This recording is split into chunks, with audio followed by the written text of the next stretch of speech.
All right, welcome everybody. Let's go ahead and rolling on this thing. I think we're live on Zoom. Is that right, Yvette? Very good. Well, welcome to the second Resiliency Forum. Glad to see a lot of folks here in person. I know that we have a good number of folks online as well.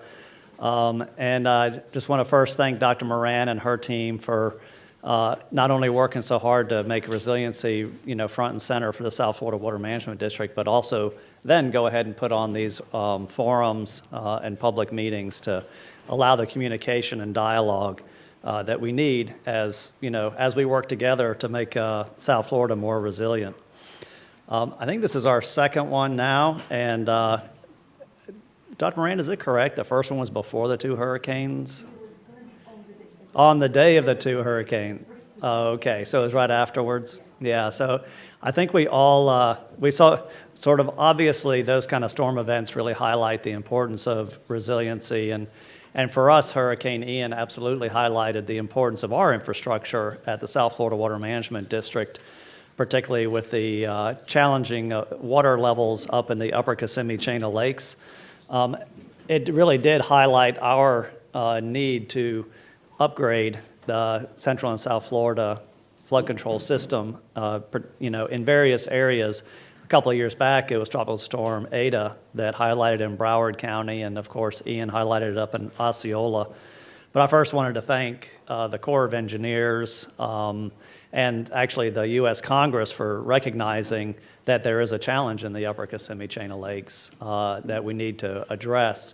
And certainly we're working with the Corps to try to advance that as well, in addition to working with them to advance studies for the CNSF system as a whole and in the southeast counties. I also wanted to go ahead and thank DEM and FEMA for their continued support for recognizing that we need to increase the capabilities of the Central and South Florida system. Also DEP for their recent funding decision to make sure our infrastructure is much more resilient and can deal with the climatic events that we experience in South Florida. And of course, Governor DeSantis for his budget request this year, recognizing the importance of resiliency in Florida. So these forums are important. The relationship that we have, while we have sort of the central artery of flood control, and then we look at ecosystem restoration, which couples with resiliency in South Florida. It's really the relationship with local governments and local drainage districts and folks, cities, municipalities, counties that make it all work. Not one of us can do it alone. And so these forums are important. Take advantage of them, ask questions. If you're not getting what you need out of them, please talk to me or Dr. Moran so that we can bring more to the table.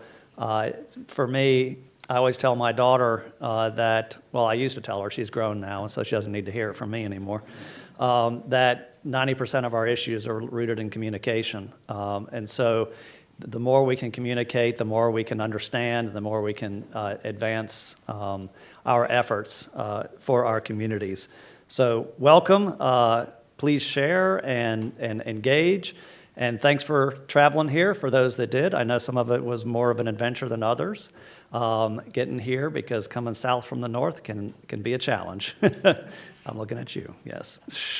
So anyway, engage, thank you so much, and I guess I turn it back to you, Dr. Moran or Yvette.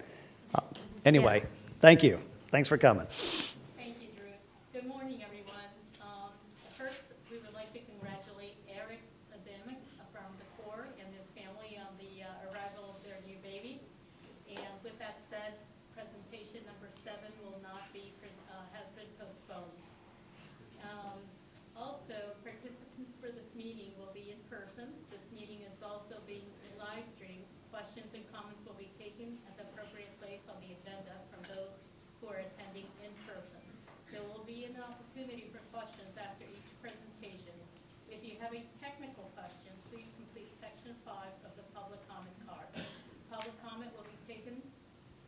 Public comment will be taken during the public comment section, agenda item number 9, from those present in the auditorium. If you would like to comment, please complete section 6 of the public comment card and give to the attendant at the registration table.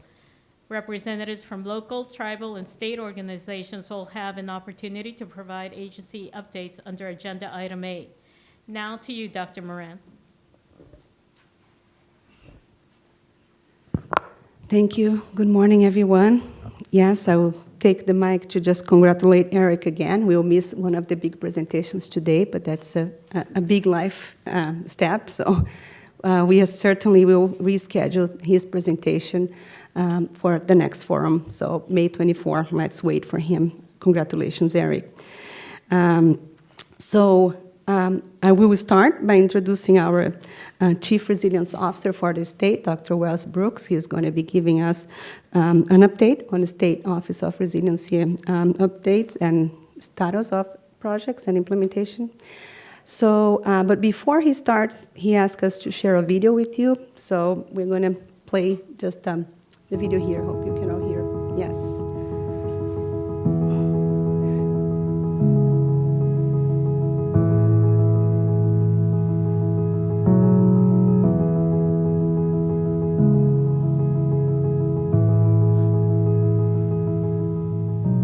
Flying over Sanibel and Captiva right now, heading towards Fort Myers Beach. About a month after the storm, it's just really incredible to see not only the devastation that occurred here, but also the amazing progress the community has made in starting to rebound. We're here with a large group of different agencies all together working to help support the long-term recovery and resilience of this community in Lee County and all the impacted areas in Southwest Florida. We're on the south end of the street. Just to the west of that is where that temporary section started, but hell, it's all paved now. It looks pretty good.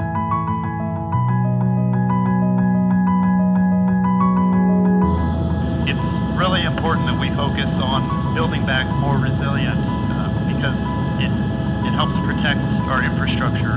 It helps protect human lives and livelihoods, and it makes sure that these communities can bounce back faster in the future.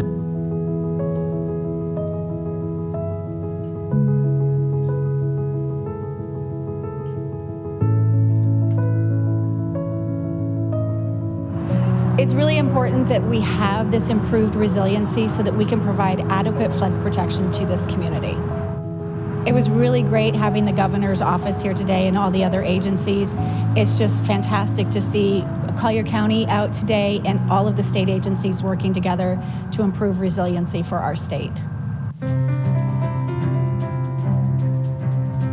My name is Emily Lewis. I'm the Deputy County Administrator for Charlotte County. Today's meeting was really just to talk about the devastating damages that we saw from Hurricane Ian, talk about some of the challenges that we faced in the storm and our plans towards building back more resilient in the future.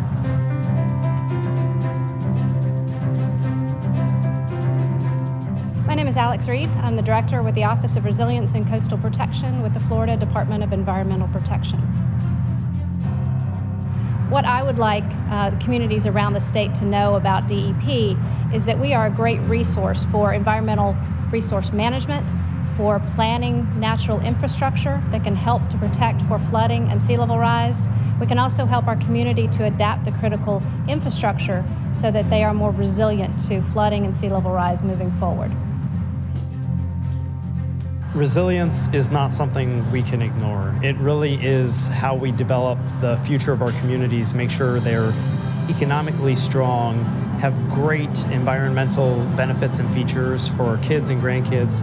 It's just way of life in South Florida and across the state from here on out.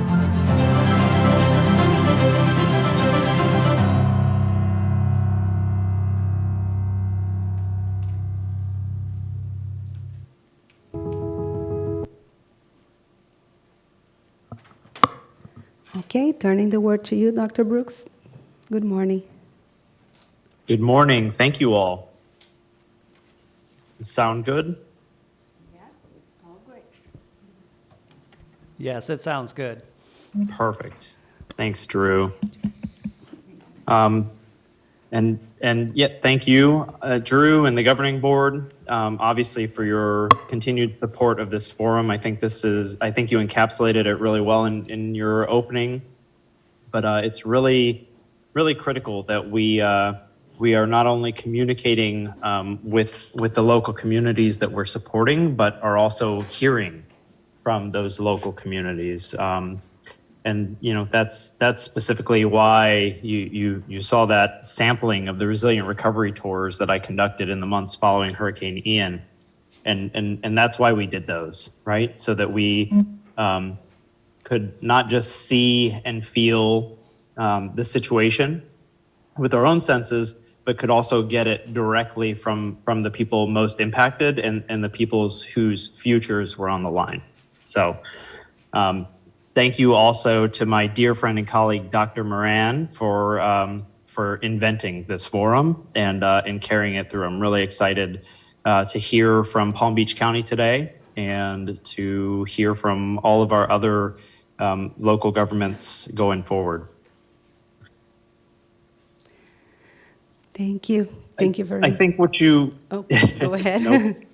I think what you also saw from that video, for those of you who weren't directly there, the realities of Ian's impact, and obviously the physical, financial, and emotional toll that was evident for many folks across the state, and that many communities are still dealing with today. I also think it's really important to acknowledge that we're never going to eliminate flood risks. And in a low-lying, storm-prone state like ours, it's especially futile.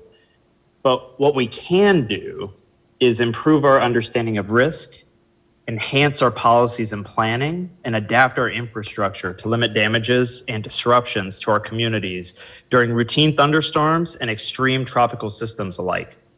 Last time I spoke with you all, I teased the release of the FY 23-24 statewide resilience plan, the state's second since the creation of the Resilient Florida program. Well, the list is out and accessible from the Department of Environmental Protection. And I wanted to let you all know that once again, the South Florida region scored big, securing 52 of the top 84 recommended projects on the plan. That's about 62%. The governor's budget, by the way, at $350 million for the upcoming fiscal year would fully fund all 84 of those top recommended projects, as well as another 24 or so more down the list as well. That's the stuff to look forward to. But DEP has also made a couple of significant award announcements featuring FY 22-23 funds.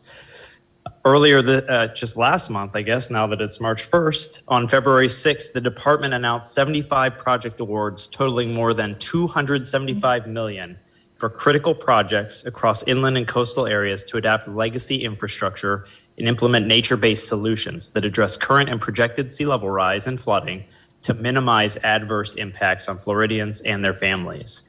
And on February 13th,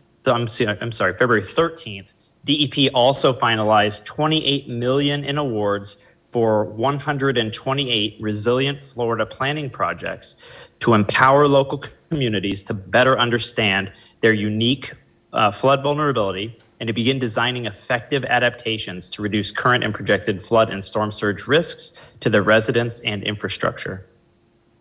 Altogether, those Resilient Florida planning grants so far during the program's life has been almost $50 million. And I'm really proud to announce today that all 67 counties and roughly 2/3 of Florida's 411 municipalities are on track to complete an updated comprehensive flood vulnerability assessment, in large part because of that funding. That's critical because beginning in FY 25-26, a project's inclusion on the statewide resilience plan must be supported by one of those statutorily compliant vulnerability assessments, rather than just being presented significant evidence of vulnerability. It's also significant because it puts us well on track to achieve the governor's goal of having each and every local government in the state of Florida in possession of a statutorily compliant comprehensive vulnerability assessment by 2026. Just imagine what a robust foundation for state, regional, and local resilience efforts that will be. And it will also cement Florida's status as the national leader in resilience planning and ultimately adaptation. So there's a lot of exciting progress happening at the state level. I'm hoping we're going to keep the momentum going through the upcoming legislative session that begins next week. And I know that South Florida is going to keep up the pressure and keep delivering big on resilience. Thank you all. Thank you. Thank you very much for your words, Dr. Brooks. Thanks for joining us again in this meeting.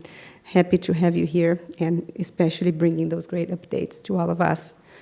I'm going to jump to a very quick overview of some of the more recent district resiliency efforts since our last meeting, about 3 months ago. And I will begin with some of the points highlighted by both our Executive Director, Drew, and Dr. Brooks on the executive order from the governor on achieving more now for Florida environment, and really proposing this significant budget for us to continue to deliver projects that are building resiliency, that are restoring the Everglades, and that are continuing to enhance water quality and protection of water resources in the state. There is a special session, session 3, that talks only on resilient Florida, all the points just presented by Dr. Brooks there too. So kudos, and very happy to have this on our way for the next 4 years. For this coming fiscal year, we have here some highlights of the total budget proposal, the framework for freedom budget that was proposed a few weeks ago for legislative. So let's see how this will roll up during the legislative session. But again, great funding to support all those efforts. Everglades restoration, Everglades resiliency, as Drew is emphasizing in a lot of his points. So really building resiliency through Everglades restoration, so significant funding on that side. Continuing water quality improvements, alternative water supply, combat harmful algae blooms there and red tide, funding for the South Florida Water Management District O&M, and again, emphasizing the funds fully dedicated for resiliency projects, a lot of the topics of our conversations today. And Dr. Brooks also emphasized the Resilient Florida Grants announcement on our side. We got 3 projects on the list. I'm going to talk a little bit more about the first one on the list, the Coastal Structures Enhancement and Self-Preservation Mode.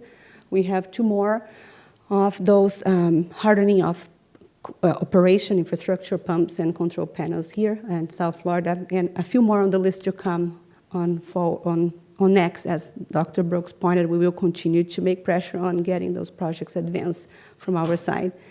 We also have a project that we are proposing in partnership with Palm Beach County. I'm sure Paul and Megan might provide some more details on that. That's the Corbett Water Management Area levee upgrade, and really providing significant benefits to the JW Wildlife Management Area upstream.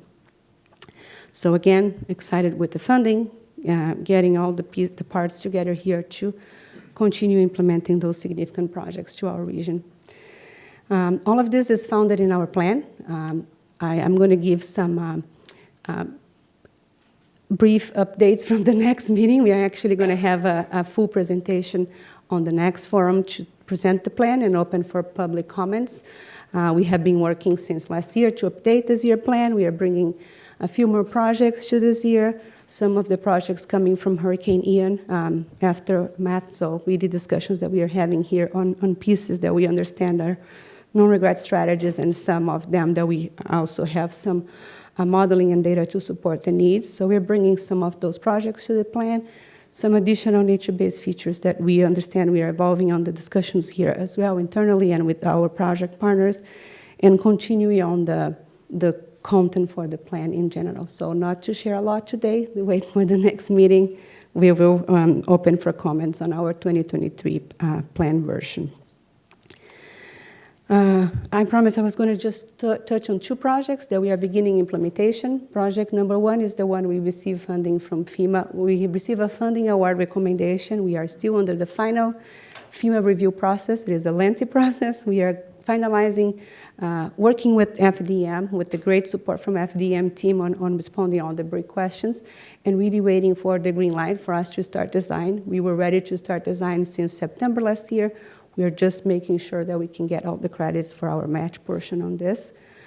Just waiting on the site to kick off the design for this project. But this is an exciting project. It's one of our coastal structures. It's the large implementation project. So it's really bringing the structure to the next level where we account for future conditions as well, evolving conditions, exactly the point that Dr. Brooks was emphasizing. We need to build better and really understand those conditions, understand the risks, the future conditions. So this is one of the projects that we are doing that. In this area specifically, it's not easy to find space, but this coastal structure is in a golf course.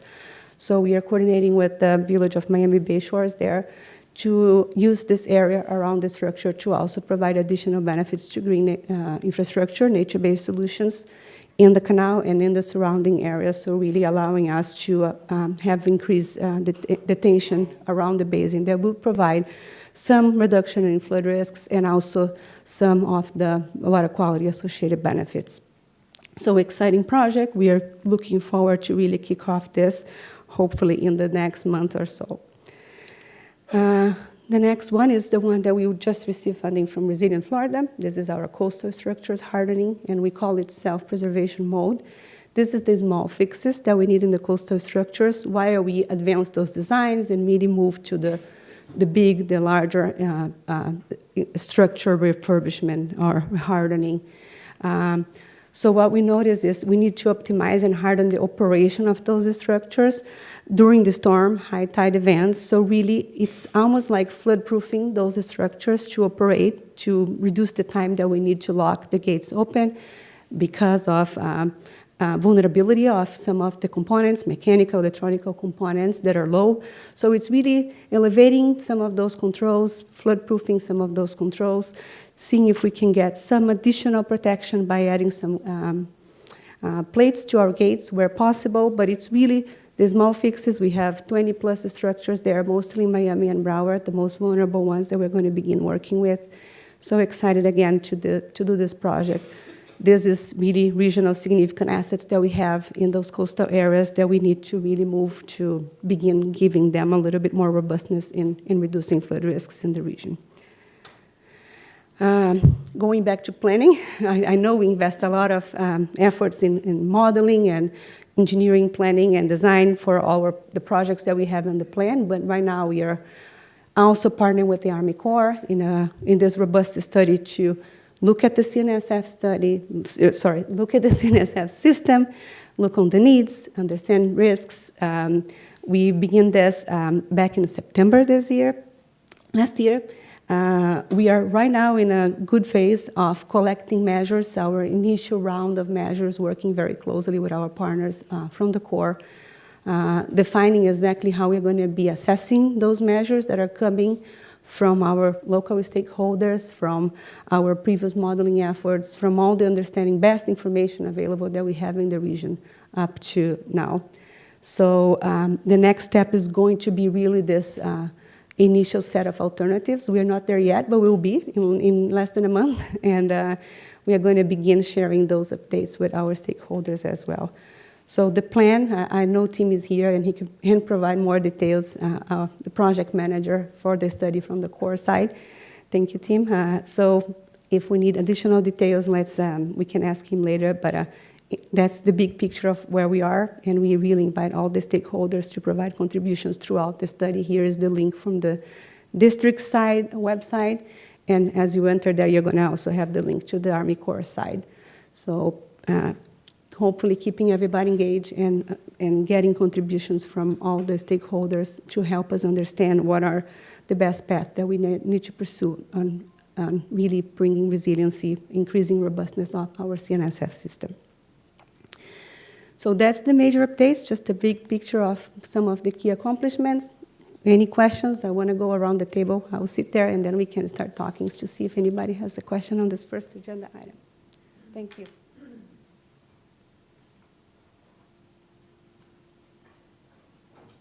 Oh. Anybody? Any question? There you go.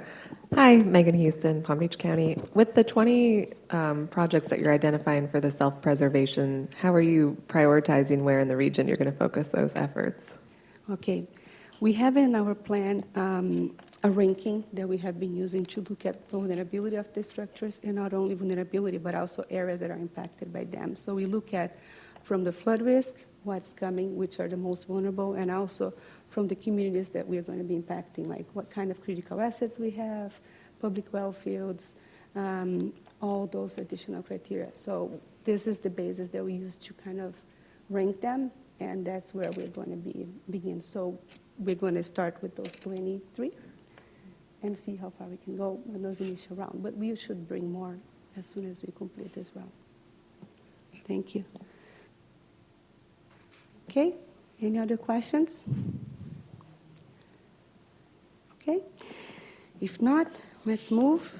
I know we have an exciting update on the legislative session from our legislative liaison, Phil Flood. Thank you very much, Phil, for joining us. Thank you very much. Dr. Moran had asked if I come up here and give you all a little overview of what's happening in the legislature this year, what we're seeing so far. And so I've tried to put together just a real brief overview of some of the bills and some of the activities that have been going on so far. So this year is going to be the 125th meeting of the Florida legislature since statehood in 1845. The session formally begins next Tuesday and is going to run for 60 days, ending on May 5th as a scheduled date for completion. Prior to the start of session, the legislature conducts interim committee meetings where committees and subcommittees hear presentations from state agencies and others about various programs, areas, and pertinent issues that affect the state. Also, during this period, the legislative bills are filed and the committees begin hearing and voting on the bills that have been filed thus far.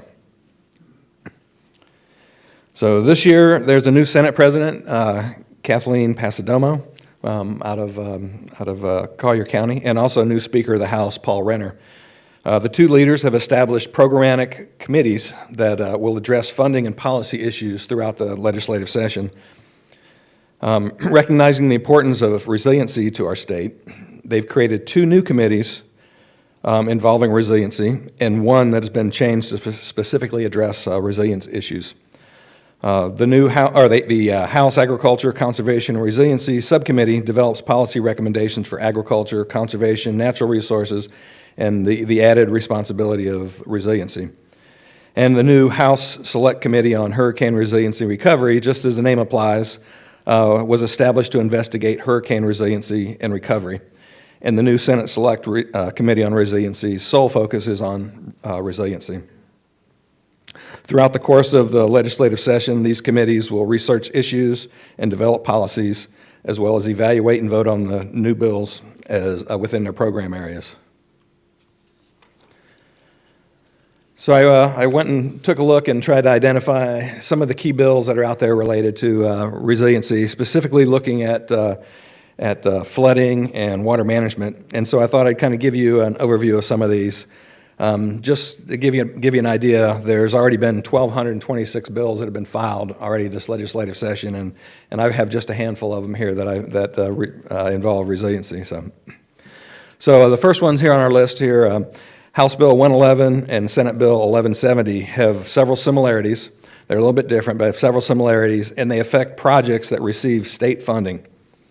Both would expand the existing statute requiring sea level impact projection studies to include all areas at risk due to sea level rise, as opposed to the current statute that requires just studies for those projects located within a coastal building zone. A slip study, a slip study, as it's known, would need to be conducted for any location that's projected to be below the threshold for tidal flooding within the next 50 years that receives state funding. The Senate version, Senate Bill 1170, also would authorize DEP to provide resilient Florida funding to water management districts for projects in support of local government adaptation planning. The next two bills are titled Saltwater Intrusion Vulnerability Assessments, and they will expand projects that are eligible to receive funding under the Resilient Florida Grant Program. It authorizes DEP to provide It authorizes DEP to provide grants to coastal counties for saltwater intrusion vulnerability assessments. DEP, under the bill, would be able to provide 50% cost share funding up to $250,000 for each grant. A county with a population of 50,000 or less would not be required to contribute to the cost share.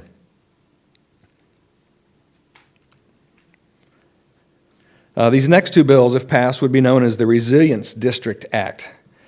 It would authorize the establishment of infrastructure resilience districts to address infrastructure and resilience problems within a geographically defined area.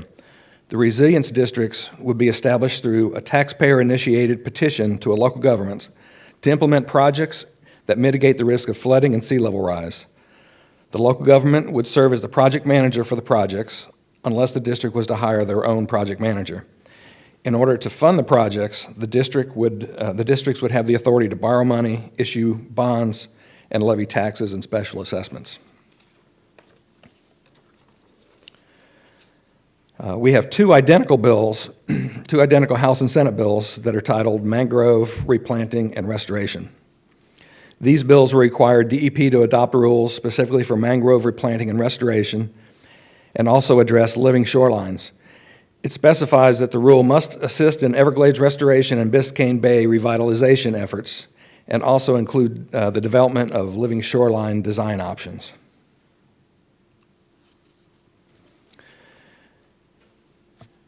The next bills are known as the Flood Damage Prevention Act. They specify requirements for freeboard, which is the additional height above the base flood elevation for construction that's required by the Florida Building Code.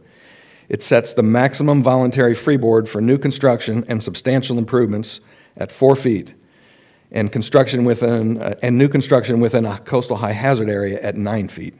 It also allows local governments to adopt by ordinance freeboard requirements and requires the Florida Building Commission to adopt and periodically review freeboard requirements and rules. There's 3 bills that are specifically related to flood disclosure involving real estate sales. They all require the seller in residential commercial properties to disclose information to prospective buyers about the risk of flooding. There's a long list of disclosures that must be made, but some of them involve whether or not the property has experienced flooding, if it's located in the flood zone, and whether or not there's been some insurance claims filed against it.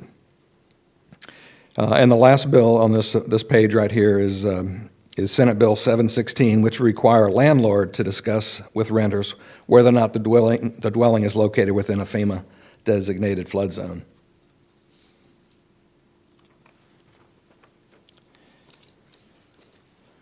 And perhaps the most important bills to be following throughout the legislative session is the House and the Senate appropriations bills, which contain the funding for state programs and local projects.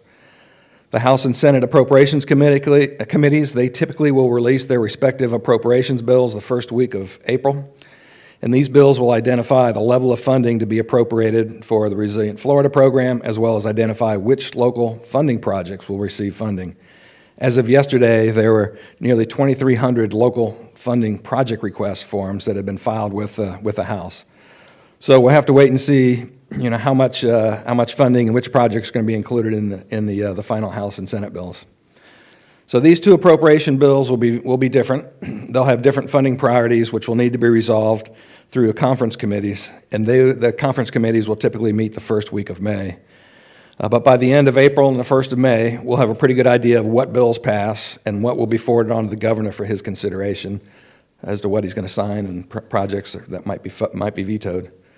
In order for the legislature to end on schedule, we will know what's in the final budget by no later than May 2nd. So that's just a short overview of the bills that have been filed thus far. And I'll be more than happy to answer any questions or attempt to answer questions about some of this legislation if you've got any. Great. Thank you. Thank you very much, Bill. Any questions? Great overview. Yes? Thank you, Mary.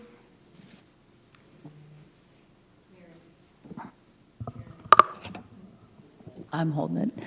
Thank you. Mary McNicholas, Indian Trail Improvement District. First of all, I would like to thank South Florida Water Management District and Palm Beach County for their efforts with the Resilient Florida, especially to ITID, because The Corbett levy has been waiting for over a decade, and we were very successful. So thank you for your efforts, Phil, as well. Obviously, Drew Bartlett saw that as a vision, and it needed to be accomplished. So Paul Linton, Megan, Carolina, all of you, we appreciate your efforts. In that same vein, where do you expect the Resilient Florida funding in this next year? I saw that the governor had given out a draft budget, but do you see that it might expand or similar funding? This is a question for Wes. Dr. Brooks, I'm not sure if you're on the line. I cannot answer. I think it's going to be similar to what they have done last year, opening up for the grant applications by September 1st, and with the money that was allocated. So I'm not sure. Yeah, I mean, what I can say is, the governor's budget was for $350 million to fully fund those 84 recommended projects. It will actually fund, up to 2 or 3 dozen more projects down that list if it's funded at that level. There's $20 million in his budget request for planning grants, and then another $2 million for regional resilience entity grants, and $5.5 million for the Florida Flood Hub's continued operations and their growth. What the legislature will do remains to be seen, but I'm hopeful that we will get tremendous support given my time before both of the select committees this past couple of weeks. Thank you so much for all your assistance as well. And if I could chime in just a little bit here. So of course, the governor puts forth his recommended budget, and the House and the Senate will both decide what will actually be funded. The last several years, resiliency has been very important to the legislature. I don't see it any different with this Senate President and Speaker of the House. And so, we're hopeful that the governor will see the full funding the governor has recommended, and hopefully we'll see a lot of funding to specific local projects that are put out there as well. So. Yes, Amy? No, here we go. You have to keep holding. Thank you. Amy Eason, City of Port St. Lucie. One question I have is, and this is really good with all the bills that are coming out, some of this, will it be funded through Resilient Florida, like the saltwater intrusion, vulnerability assessments, and the additional requirements for slips? Is that kind of foreseen that would happen?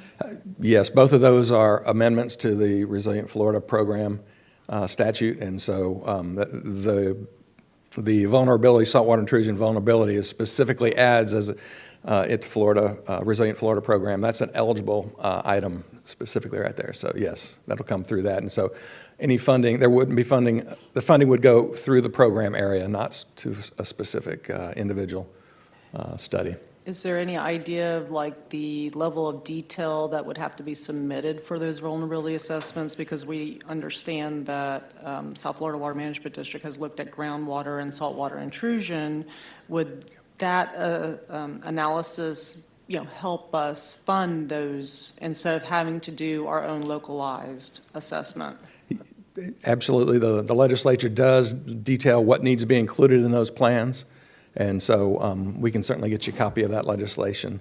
And just keep in mind that this is the initial legislation that's filed, and it will go through perhaps several reiterations before it, if it gets passed, before it gets passed and perhaps signed by the governor. So. And Phil, if I may too, likely in the case of many of these statute changes, there would also probably have to be DEP rulemaking to go alongside that, which will give plenty of folks an opportunity to weigh in as well in terms of what makes best sense for local governments.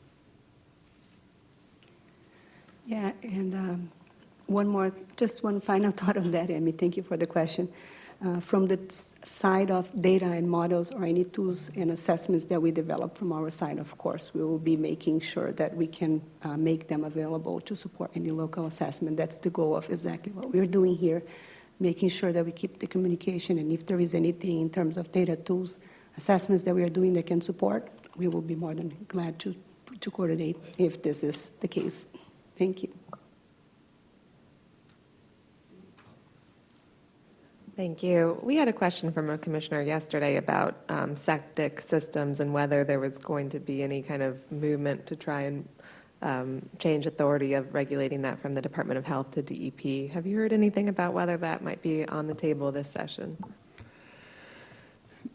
Well, certainly there's a lot of funding included in the governor's recommendations to continue moving forward with that. I've seen a couple of bills that deal with sewage treatment operators and some information related to some septic inspections and all. But I apologize, I didn't include that on this list over here. So. Okay. Okay.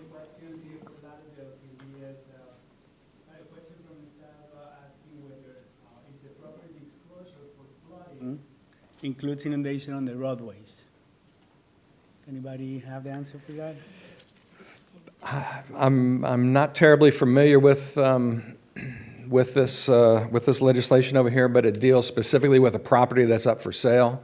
Right. So it would just to have to disclose whether or not that property is located within a flood zone and whether or not it's experienced flooding in the past and such. I'm not so sure about the roadways, but I'm assuming one would assume that if the property's flooded, then the adjacent road probably is impacted as well. So. Thank you. Thank you. No more questions? Okay, thank you very much, Phil. Again, thank you for joining us. Let's move to Agenda 5. We'll have Jennifer Carver, our statewide resilience planning coordinator for FDOT. She's joining us virtually today.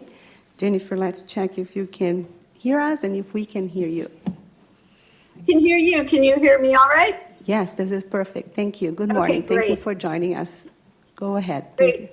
Well, thank you very much for the opportunity to talk to you this morning a little bit about the Department of Transportation's resilience initiatives and our resilience action plan, both at the statewide level and then some of the things we're doing at our districts.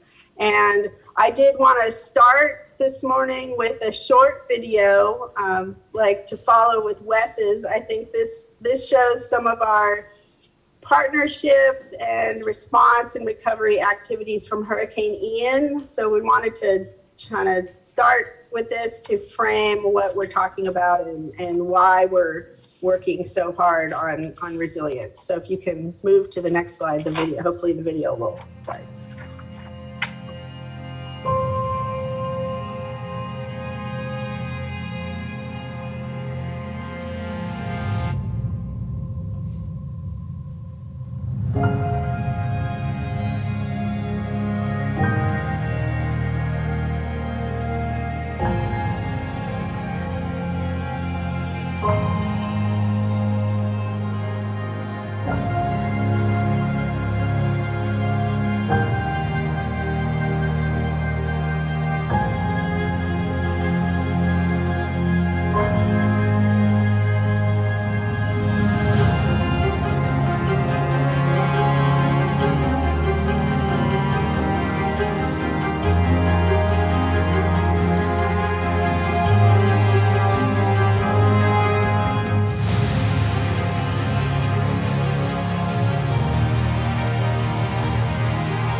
Thank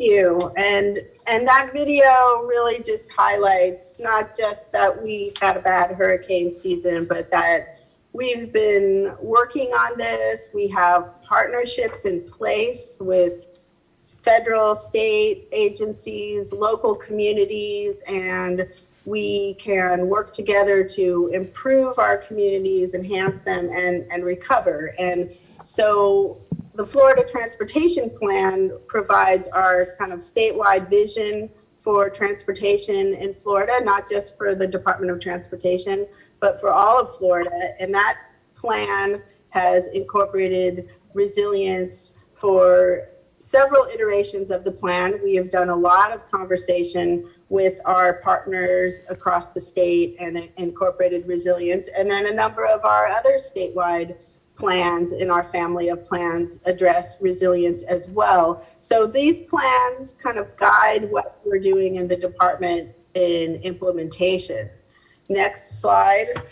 We also have a resilience policy for the department that was approved back in 2020 that provides a definition for us of resilience. That's our working definition to adapt, prepare for, withstand, and recover from disruption. We focus on storms, flooding, and sea level rise for our resilience implementation, but we do look at a broader range of hazards, especially for some of our higher priority facilities. And the policy basically directs us to incorporate resilience into all of our practices. And we've been doing resilience for a long time. We just haven't necessarily called it resilience, but we've been addressing resilience in our projects and changing conditions and modifying our policies and design criteria over the years to address the conditions that we see and that we project to have in the future. We've also been conducting research on resilience, including on pavements and identifying tools to help communities evaluate the effects of sea level rise, storm surge, and flooding on transportation facilities, and those activities are continuing as well. On the next slide, as I mentioned, we have built resilience into many of our design practices, including our drainage design manual, which points to the most recent guidance from Federal Highway for coastal and riverine flooding, and also for nature-based solutions. We've been incorporating sustainable and nature-based solutions into many of our projects and really focusing on what works with the community and what will enhance the community. So we look at environmental stewardship and materials and all of those things as we develop our projects.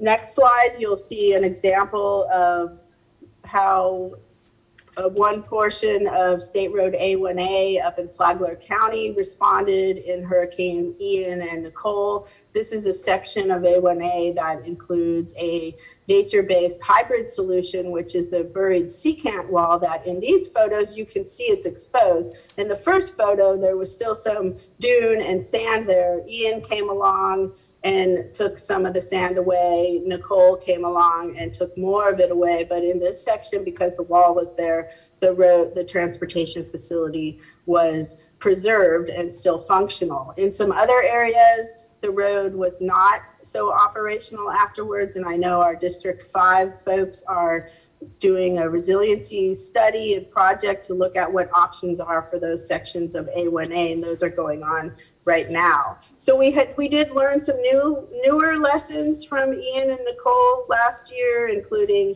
focusing a little more on causeways, looking at inland flooding and detour routes, and also supply chain issues and fuel supply. So as I mentioned, relationships and working with the communities is key to these solutions.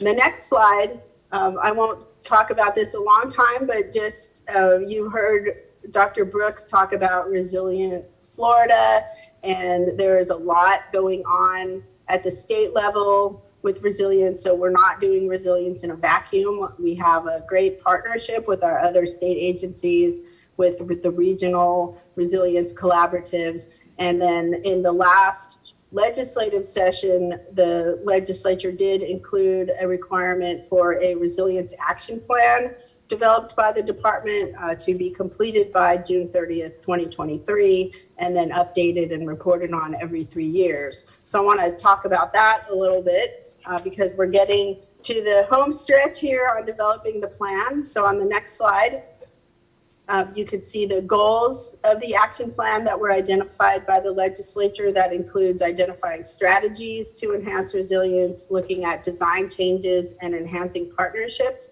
And this plan gives us an opportunity to pull together many of the activities that we were already doing for resilience, but also do some new analysis and really focus on identifying those strategies that help our communities and help for the resilience of the transportation system.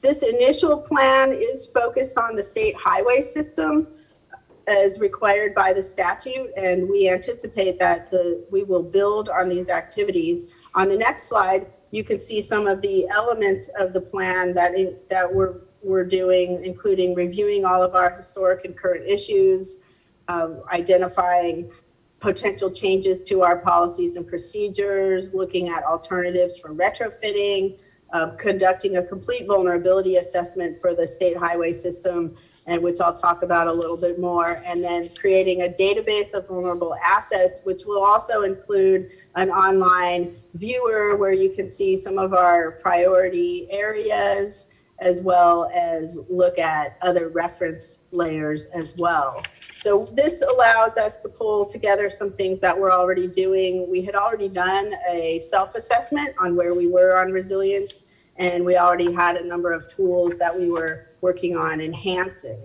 So on the next slide, you can see the hazards that we have focused on for this first iteration of the plan, including sea level rise, storm surge, and flooding. And we chose to take an approach looking at total water levels. So looking at sea level rise for 1, 2, 3, and 5 feet, storm surge categories 1, 3, and 5, and then the two 100-year and 500-year flood zones, to not necessarily look at when these hazards might occur or these levels might occur, but look at what transportation facilities would be at risk in these water levels. And so there are some other hazards that we need to look at, and data for those are being developed by the Flood Hub, including tidal plus rainfall flooding. And then we did also look at some high tide flooding as well. One of the things we're doing also with the vulnerability assessment is identifying some priorities. So we're taking combinations of these 3 hazards, and where they intersect, we're identifying high, medium, and low areas of hazards and priority, and then identifying the state highway system facilities in those areas that might need a further look and resilience improvement. So just because a facility is in a flood zone or in one of these sea level rise areas doesn't mean it necessarily needs some improvements, but it will get us to focus a little more on what we're doing as we move forward. On the next slide, you can see the strategy areas that we've identified for the resilience action plan, and we are looking at our strategies as an area, not just to identify things for the department to do, but things that we can do and work with communities and work with regional organizations and other partners to enhance resilience and enhance our communities overall. On the next slide, I wanted to talk a little bit about the Federal Protect Program, which is part of the Infrastructure Investment and Jobs Act. This program does provide funding for making transportation infrastructure more resilient to future weather events and other disasters, focusing on planning, resilience improvements, and addressing at-risk infrastructure. So there is both a discretionary competitive grant program and formula funds for Protect. And the focus on this is a little tricky because it only funds the incremental improvements. So it only funds the resilience portion of the project. And so we've worked with our districts to identify the projects that we have already in the pipeline and then coming in the future to incorporate those resilience activities. And then there is also an optional resilience improvement plan as part of the Protect program that if is done by the state and approved by Federal Highway, then that provides a higher federal share for any Protect funding that is used on projects and plans in the state. So we will, as soon as we finish the Resilience Action Plan, we will be enhancing it to meet some of the additional requirements that are included in the optional federal plan. So that should be available and will include a wider range of hazards and some additional facilities as well. And then on the next few slides, I wanted to highlight some of the activities that are being done in our districts in South Florida. And I think there are some folks in the room that if there are any specifics about our district activities, they can help answer any questions you might have. So in District 1, obviously, that's Southwest Florida. They have been focusing a lot on Hurricane Ian damage and recovery. They've assessed a lot of damage sites, looked at a lot of flooding areas, and you could see some of those here, both inland and coastal areas. Resilience is not just a coastal issue. And then on the next slide, you can see some information about a study that we have going on in partnership with the Army Corps of Engineers on Silver Jackets program through emergency management that is pulling together stakeholders and representatives to discuss options and issues related to US 41 through Collier County. You can see on the map, it's susceptible to sea level rise and storm surge. So we've got a great conversation going with many partners to look at options for the future for that facility. On the next slide, District 1 provided some information about how some of their Protect formula funds are being spent. You can see that they obviously have identified some facilities that had issues, and the Protect funds are focusing on alleviating roadway flooding, stabilizing erosion failure, and looking at those drainage improvements. And then on the next slide, a little bit about some activities that have been going on over the years in District 4. Back in Hurricane Sandy, State Road A1A in Fort Lauderdale was damaged. So the pictures here show what was done in the emergency repairs, which were quickly done to allow access for residents and visitors of businesses. And then on the next slide, you can see what they did for longer term. They came back and did a permanent repair on the next slide that shows some of the resiliency activities and that. I'm not seeing, can you still hear me? I'm not seeing the slides move. Yes, we can hear you. Okay, they're great. So this is that same section where they have done some improvements, including raising the road, adjusting the design, to also make some multimodal improvements and enhance the dune system. So this was something they did in incorporating the community's vision for this facility. And then on the next slide, the district has also worked on a tidal flooding study for a portion of A1A in Hollywood, where they've looked at existing issues and identified a range of remedies that could address prevention, attenuation, and restoration. A lot of different options were being looked at there and looking at implementing that through a more adaptive design and adaptive approach. And then the next slide, a few examples from District 6, which is Monroe and Miami-Dade counties. On Tamiami Trail, you probably are all very familiar with this. This is an example where we're working with communities, also enhancing the environment and raising sections of Tamiami Trail to help restore sheep flow to the Everglades as well. And then on the next slide, some examples of US 1 in the Keys, looking at shoreline protection, especially during king tide events, and in reducing erosion in those areas as well. And then the next slide is an example from Miami Beach, where the department has worked with the community for Indian Creek Drive, another section of A1A, to raise the road, install pump station and backflow preventers at the outfalls, and also raise a seawall, all to eliminate flooding on this route, which is an evacuation route. And then the last slide just shows, as I mentioned, we work with our communities and agencies and partnerships. So again, a number of examples in District 6, where working with the Corps of Engineers, Miami-Dade County, and others to incorporate resilience. So that's a quick overview. If you go to my next slide, that's my safety message. So stay away from flooded streets. We like to have a safety message in all of our presentations. And just an overview of what we're doing on resilience. We will be finishing up the Resilience Action Plan, and we will have a public comment period on that in May before we provide it to the governor and legislature. So I look forward to any questions or comments that you might have. Thank you, Jennifer. We will all be busy in May with a lot of plans to review and provide comments. Thank you very much. Excellent presentation.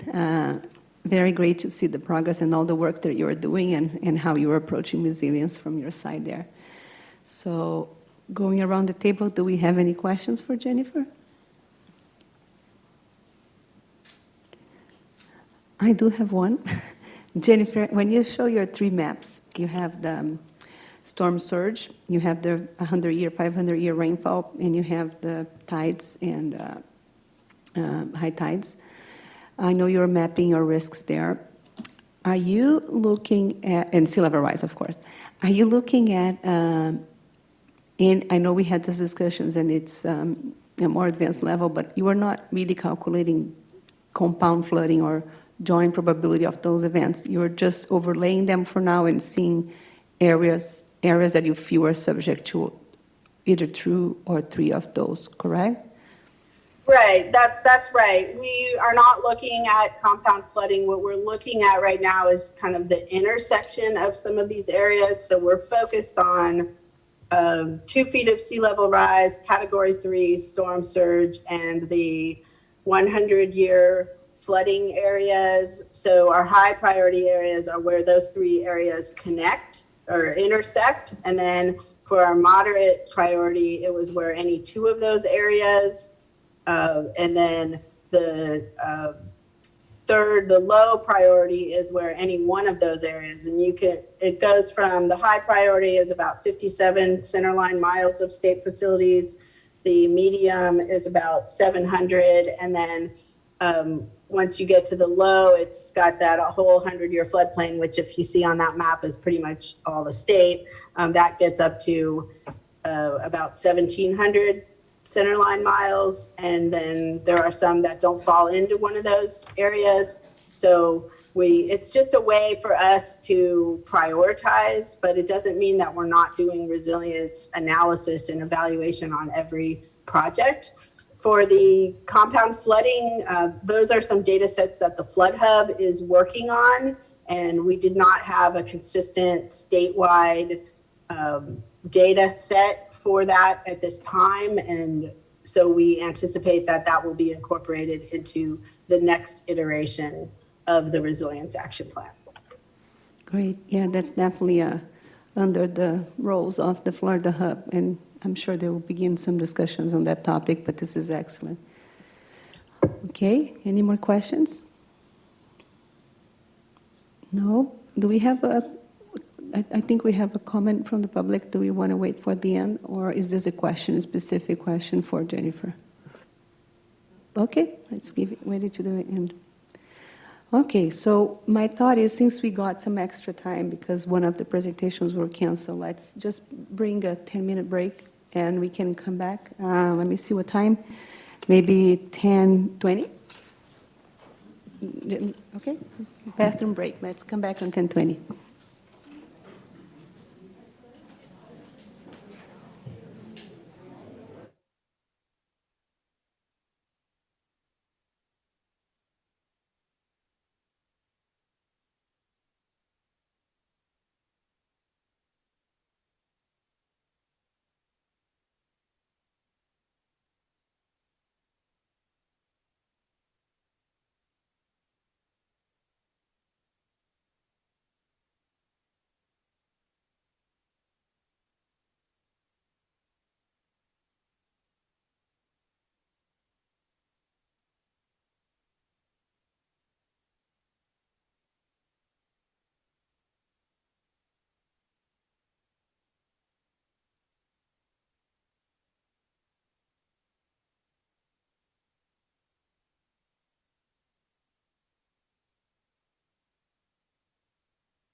Okay.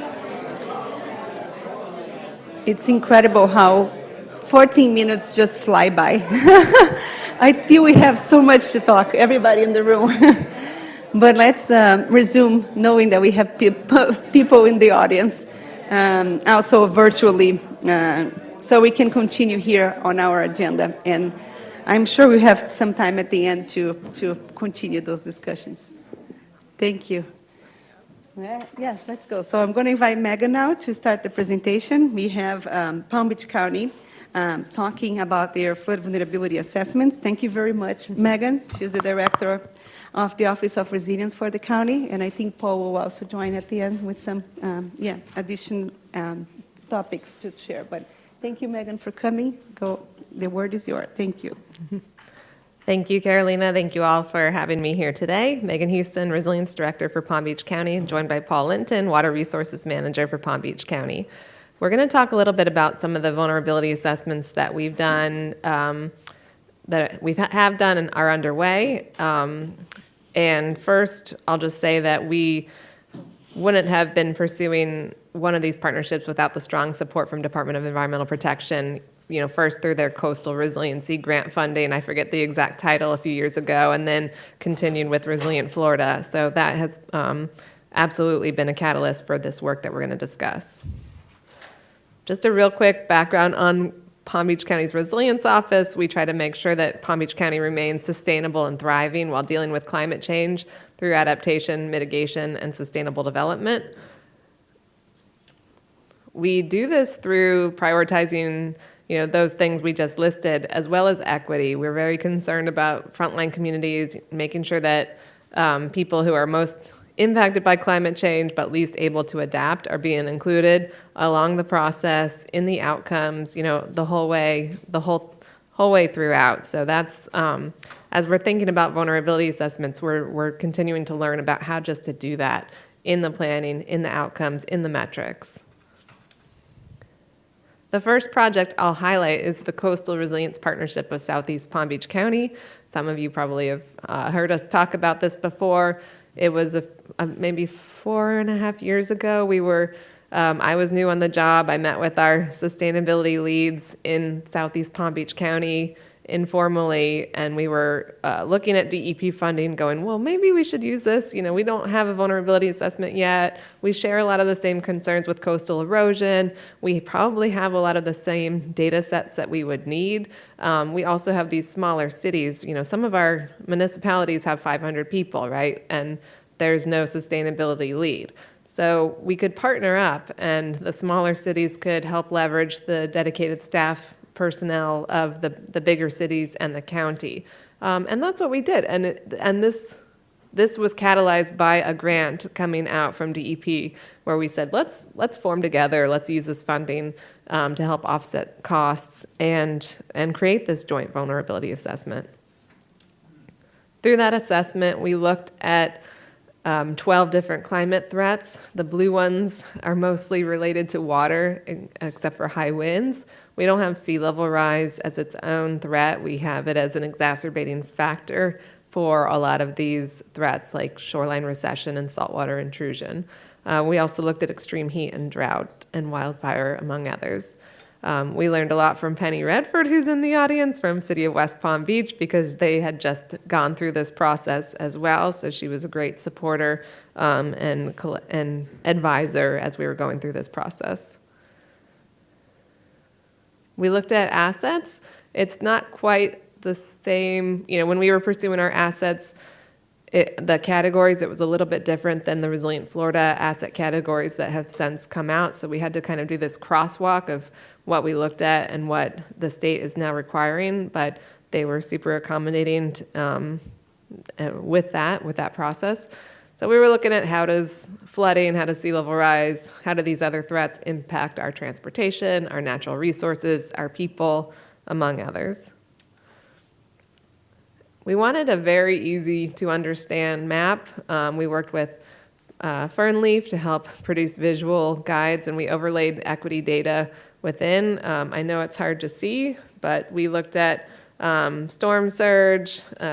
These are storm surge maps here with different different sectors, looking at roads and parcels, looking at commercial and industrial, and looking at residential property. The darker colors are the areas in facing most impact. So, not surprisingly, it's the coastal areas that would be most directly impacted by storm surge. On rainfall-induced flooding, though, it's definitely more spread out. It's more not just dedicated to that coastal area. This was the threat that impacted the most properties in the study area. This map here combines residential property data with CDC's Social Vulnerability Index, so we can identify further where the most impact, along with the most vulnerability, might lie. And then we can ground truth that, we can fact check that, we can share that data with cities and different organizations to help prioritize efforts. We're now moving into our vulnerability assessment and resilience action plan for unincorporated Palm Beach County. We had a very limited scope within that coastal resilience partnership. Our role was, limited geography, right, within the bounds. We wanted to make sure that was, we wanted to help coordinate among other cities. And so that was our interest in joining that partnership, learning from our municipalities, helping to share resources. But on this bigger one, we're focusing on unincorporated Palm Beach County as well as our western communities. And we're going to use that information to then create our resilience action plan. We are a member of the Climate Compact, the Southeast Florida Regional Climate Change Compact. We have adopted their regional climate action plan, but we don't have a specific tailored plan for Palm Beach County. So we're working with our consultant, kicking off things next week, and creating a list of projects that we will identify as those most important to pursue funding for. The project scope is huge, though the green area is the vulnerability assessment focus. This includes a lot of our ag and natural areas. The municipalities are generally on the coastal side. And we're going to be, we've pulled together funding from both DEP and DEO, as well as some supplemental funding from the county to explore just not only sea level rise and flooding, but other climate hazards that could impact our community. One other aspect of this planning is we wanted to hear what our residents were thinking. We wanted to build their capacity for understanding what a vulnerability assessment is. What does that actually mean? So that as we are going through these 3 years of stakeholder workshops, people don't just ignore it when we're doing our surveys or to do that, we used an Urban Sustainability Directors Network $20,000 grant that said, here's money to do, to figure out how to engage your community members. We worked with our community partner of South Florida nonprofit representative, Jamie Lee Bradshaw, who was excellent. And we said, let's figure out 3 neighborhoods which are highly impacted by social equity, social inequity issues. We did a quick and dirty assessment with available tools on prioritizing climate vulnerability as well, and we overlaid those. And we picked Belglade, Pahokee, and our main branch library in Central West Palm Beach to hold 20-ish person workshops. We worked with our organization partners to kind of hand pick or invite people they knew in the community who lived in those communities who might be interested in sharing their thoughts. Non-technical experts, they were not being paid to be there by their profession. We held these in the evening, 6 p.m. to 8:30 p.m. For the most part. We paid for childcare. We provided childcare through Child Watch and had a safe space for those kids when the parents were trying to come. We gave them stipends. We paid them a $75 gift card to come because they're sharing 2.5 hours of their time after doing whatever, after work or whatever.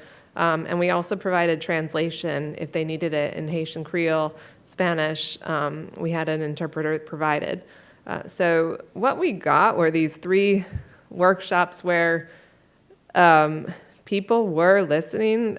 People were sharing information. I didn't come and speak to them about what we were doing till like an hour and a half into the discussion. It was, we used our community partner to kick things off and explain. We had FAU Pine Jog students who are part of this Climate Ready Ambassadors program introduce themselves and explain how climate change has impacted them.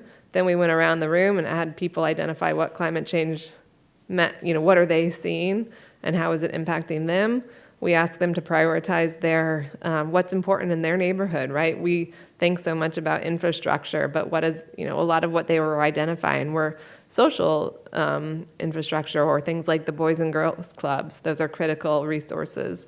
And then they had really good ideas at the end. That was if you give people the space and treat them with and you appreciate the input they're providing. I mean, I learned that they were providing recommendations just as good as anything I've heard from other workshops I've participated in. So it was really exciting to see, and we're happy to have that information kick things off on our vulnerability assessment planning.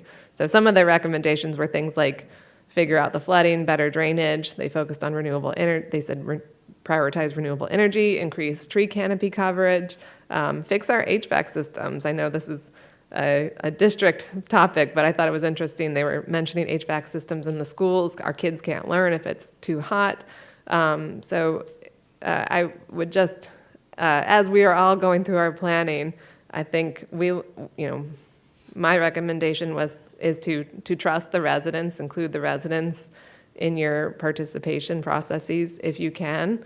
And there are grant funding opportunities, I believe, still out there to help to do just that. And with that, I'm going to turn it over to Paul to talk more generally about Palm Beach County water issues.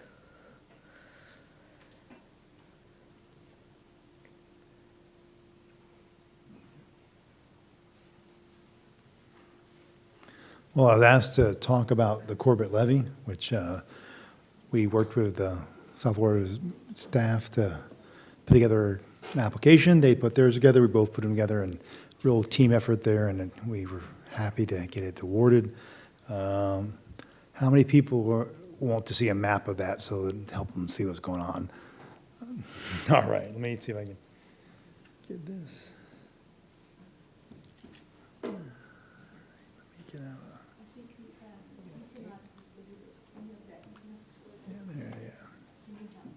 Yeah, I got it.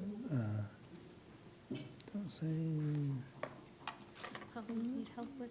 Yeah, I want to get to the. Let's go to a Google map or the district's map. Let me get the browser up here. Yeah, the column right over there. Okay. All right, science data. Just right up on the top there. Can you enter the extension? Oh, I was going to go to the. The Quick X map? one? Our quick maps? Yeah. Okay.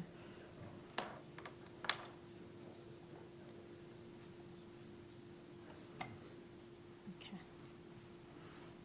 All right. You got it there, Paul? Yeah, I got it now. Just got to get it to go You up. gotta move it up, yeah. Just raise it up. Click and drag the top. Drag. Up. Drag it up. You're gonna drag the whole window up. Let me grab it for a minute. Sure.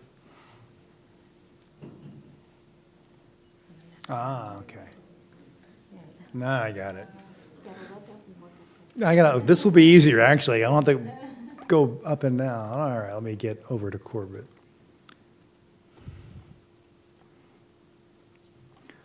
So just for those who may not be as familiar, this is the Corbett area, and then the west side is Dupuy, but they kind of act together. Down here is this large area, residential area is Indian Trail. And this Corbett area, this portion slopes to the southeast, and water accumulates right along this north side of Indian Trail. Where's my little, there it is. Okay. And this canal here is the Indian Trail, is one of the main canals. It flows from the east to the west to their pump station, which is over here, way over here. This was built long ago, and before a lot of the dam standards and levee standards are in place. That levee width is narrower than we would do right now. Its height is lower than we would do now, and its proximity to that relative deep canal is closer than we would do now. All that combined with the fact the water accumulates on the north side makes it a risk. That risk was identified after a hurricane, and the district with the state funding completed 2 miles of that levee to right about here, and the remaining 3 miles has been unfunded. So the grant will basically let us complete that levee renovation to the current standards. Just to put it in perspective, this area has a relatively modest, to some would say low, and I would agree with them, drainage rate originally of 3/8 of an inch per day. It now is up to about 1/2 inch a day with an on-peak increase by the district. Just to put that in perspective, most drainage districts in the area have 3/4 to 1.5 inches. That sounds like a lot until you get a big storm comes by that has 12 inches, and it takes you a week to recover. That is the project. We're looking forward to kick off. We've got some experience already with some of the DEP grants, and we're looking forward to working with them. The staff's been really good about working with us on the work plans and the contracts. And that's my Corbett short brief. Any questions? If not, I'd like to commend the district on that grant on those operable structures, and the resilience, because I've sat in the control room when we had to leave those gates open and to protect them from shorting out. If those people aren't really familiar with the details, the generators are not high enough and the components aren't waterproof. So before the hurricanes, we had to make that decision. Like when Irma came in and it was headed right for the coast of Florida, east coast of Florida, we had to make the decision to take those gates, open them up, turn all the power off so that things wouldn't short out, so that we could have the recovery time. That's what happened with Andrew, and they were able to recover real quick. But the resilience of being able to keep them on and operate them and be ready for the next storm, because what's challenging in Florida is, yes, you get a few days reprieve, but like in 2004 and 2005, you can have those hurricanes line up like on you, and if you don't get lucky, you get unlucky, you can have another 6-inch storm band hit you just a few days after the 12-inch rain. So that's my going away message about hurricane season being hard. Thank you, Paul. So, questions? Let's go around the table and see if anybody has any questions for Megan or Paul. Thank you very much for the great presentations. Incredible work. It just added to my list of to-dos. Okay, any question?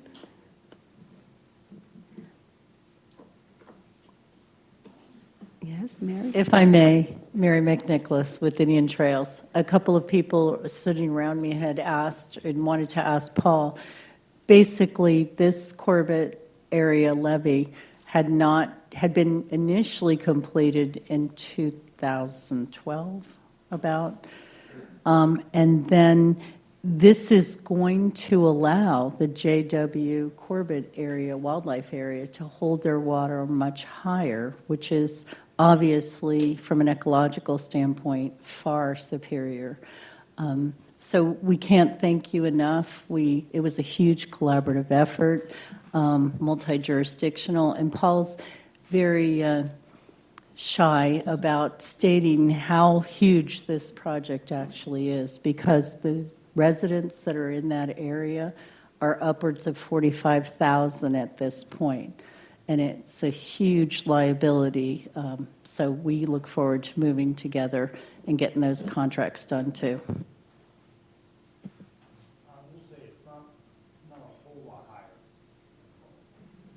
I got to hold it down the whole time. You do two things at once.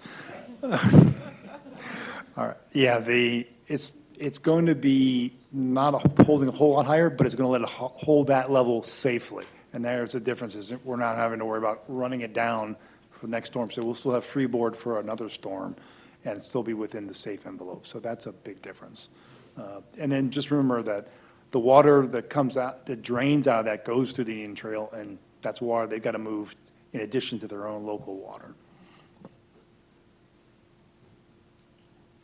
Great. Okay.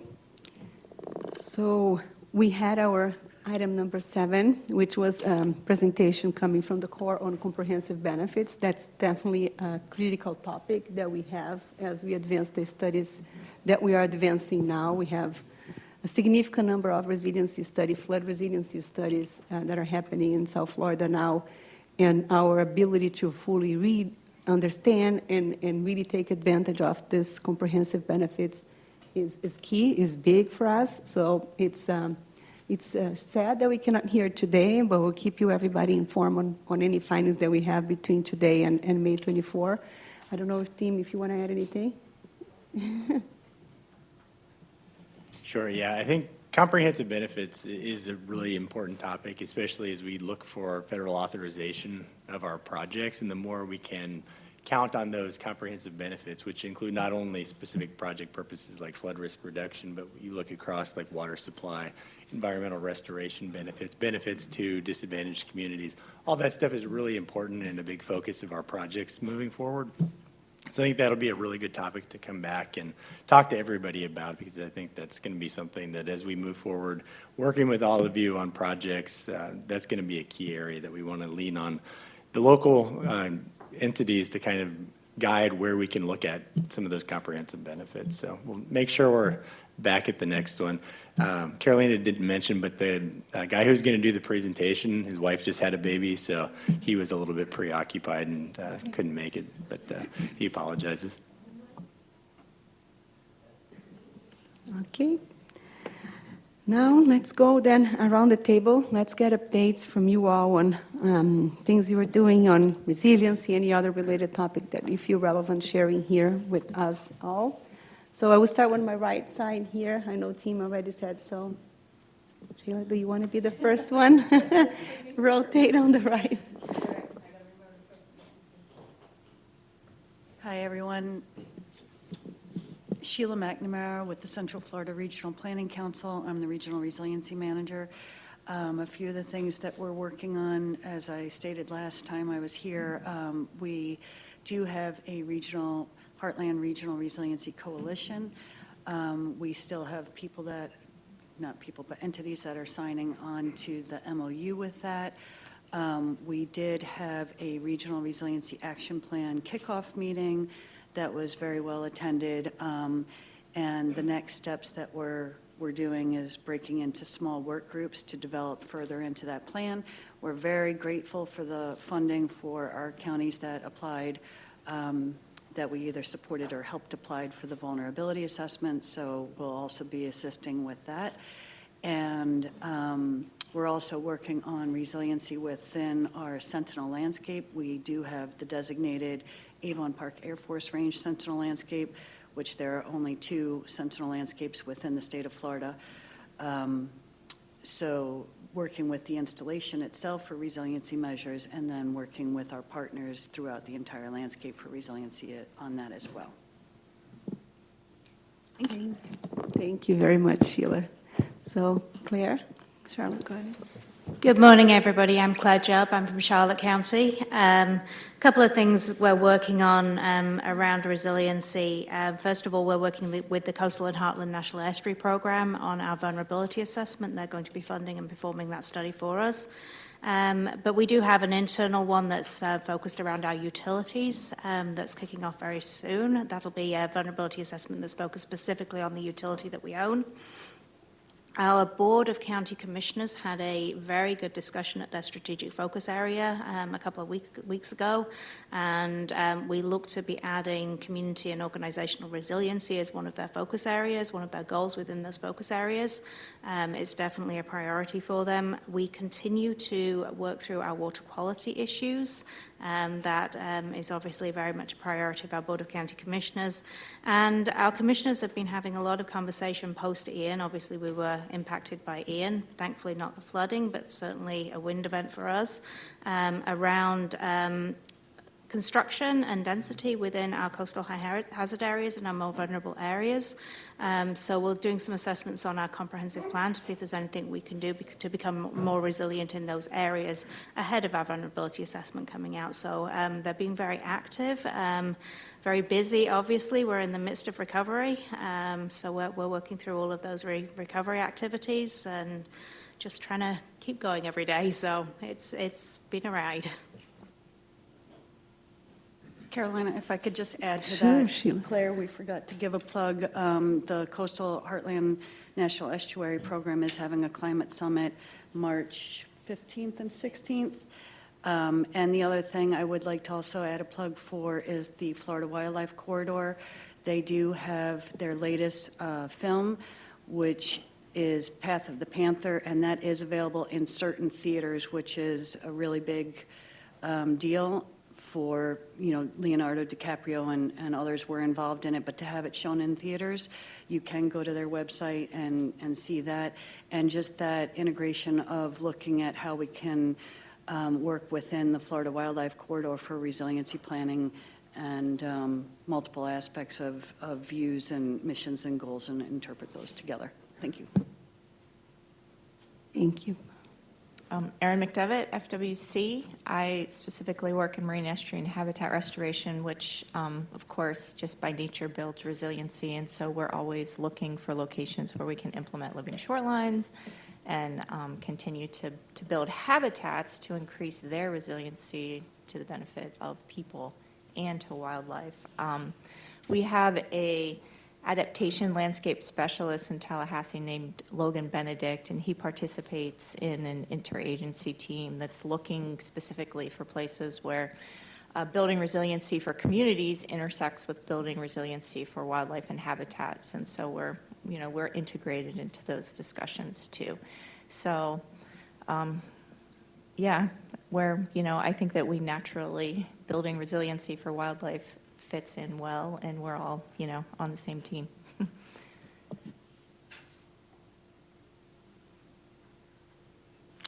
Good morning. I'm Sandra Bogan with St. Lucie County. I told you last time, in our community, we're taking a two-pronged approach. We are looking at creating a community-wide resilience plan and have put together a multi-jurisdictional and multi-agency steering committee. So we're still working on that.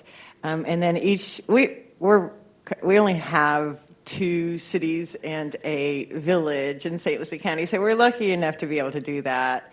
So each of the jurisdictions are also focused on working on, at a granular level, what they can do within their jurisdictions. And so we're all working on our vulnerability assessments.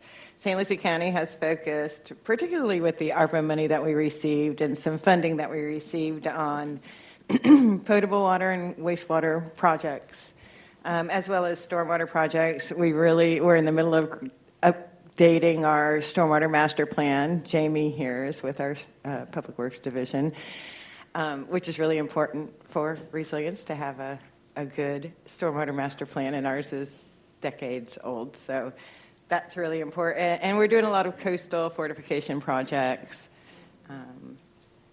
And I'm with the environmental resources, so we're with you on the nature side of that and looking at nature-based solutions as well as preservation of natural areas as part of the strategy.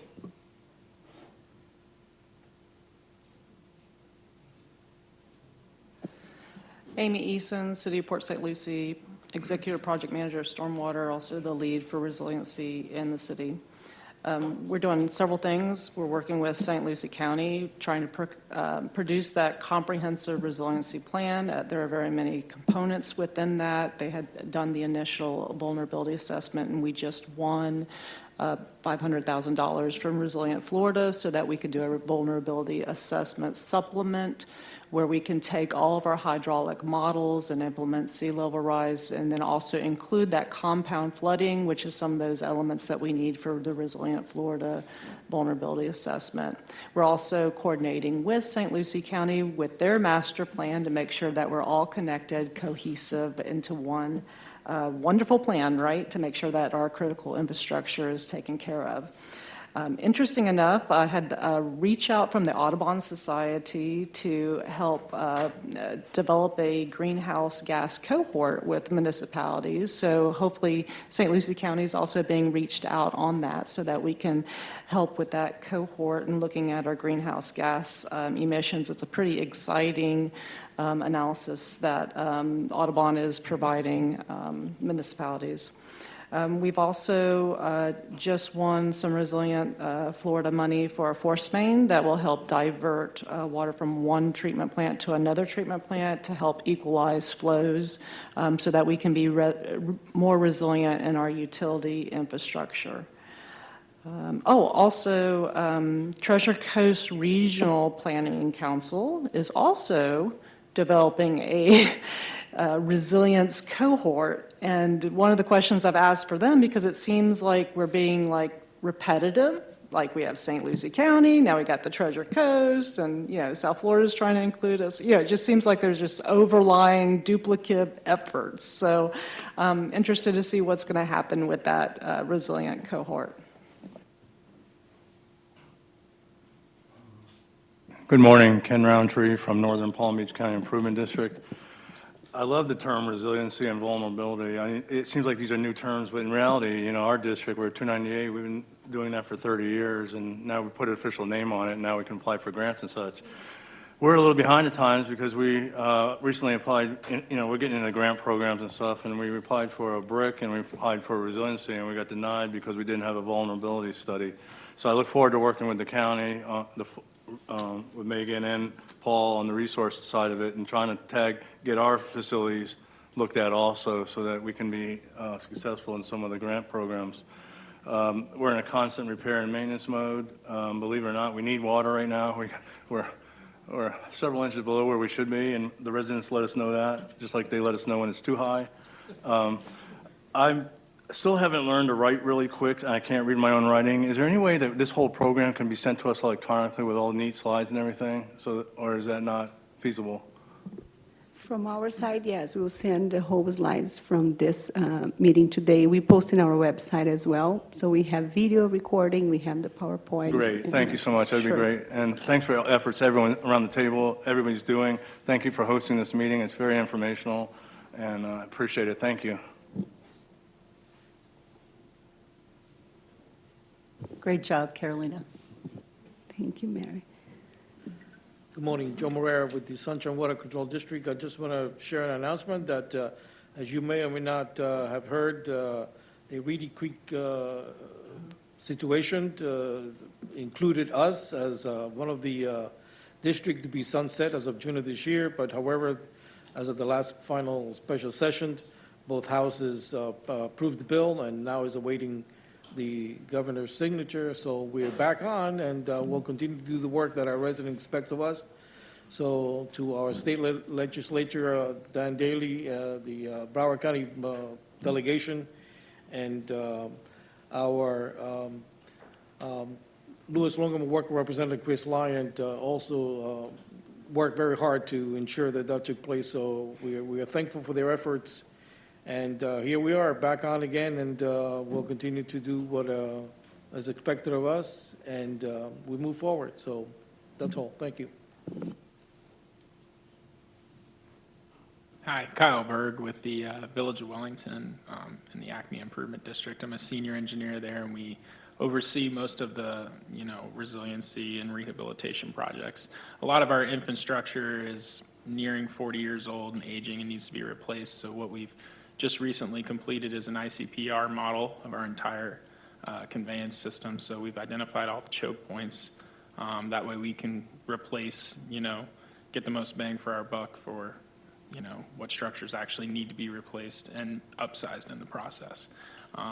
Previously, a lot of our stormwater flowed from the north to the south, and it actually flows from the south to the north now. So we've been dealing with sizing issues because we've had to upsize a lot of our northern infrastructure. So we're in the process of doing that. We've identified some choke points, so we're going to start, hitting all the main points and upsizing as necessary.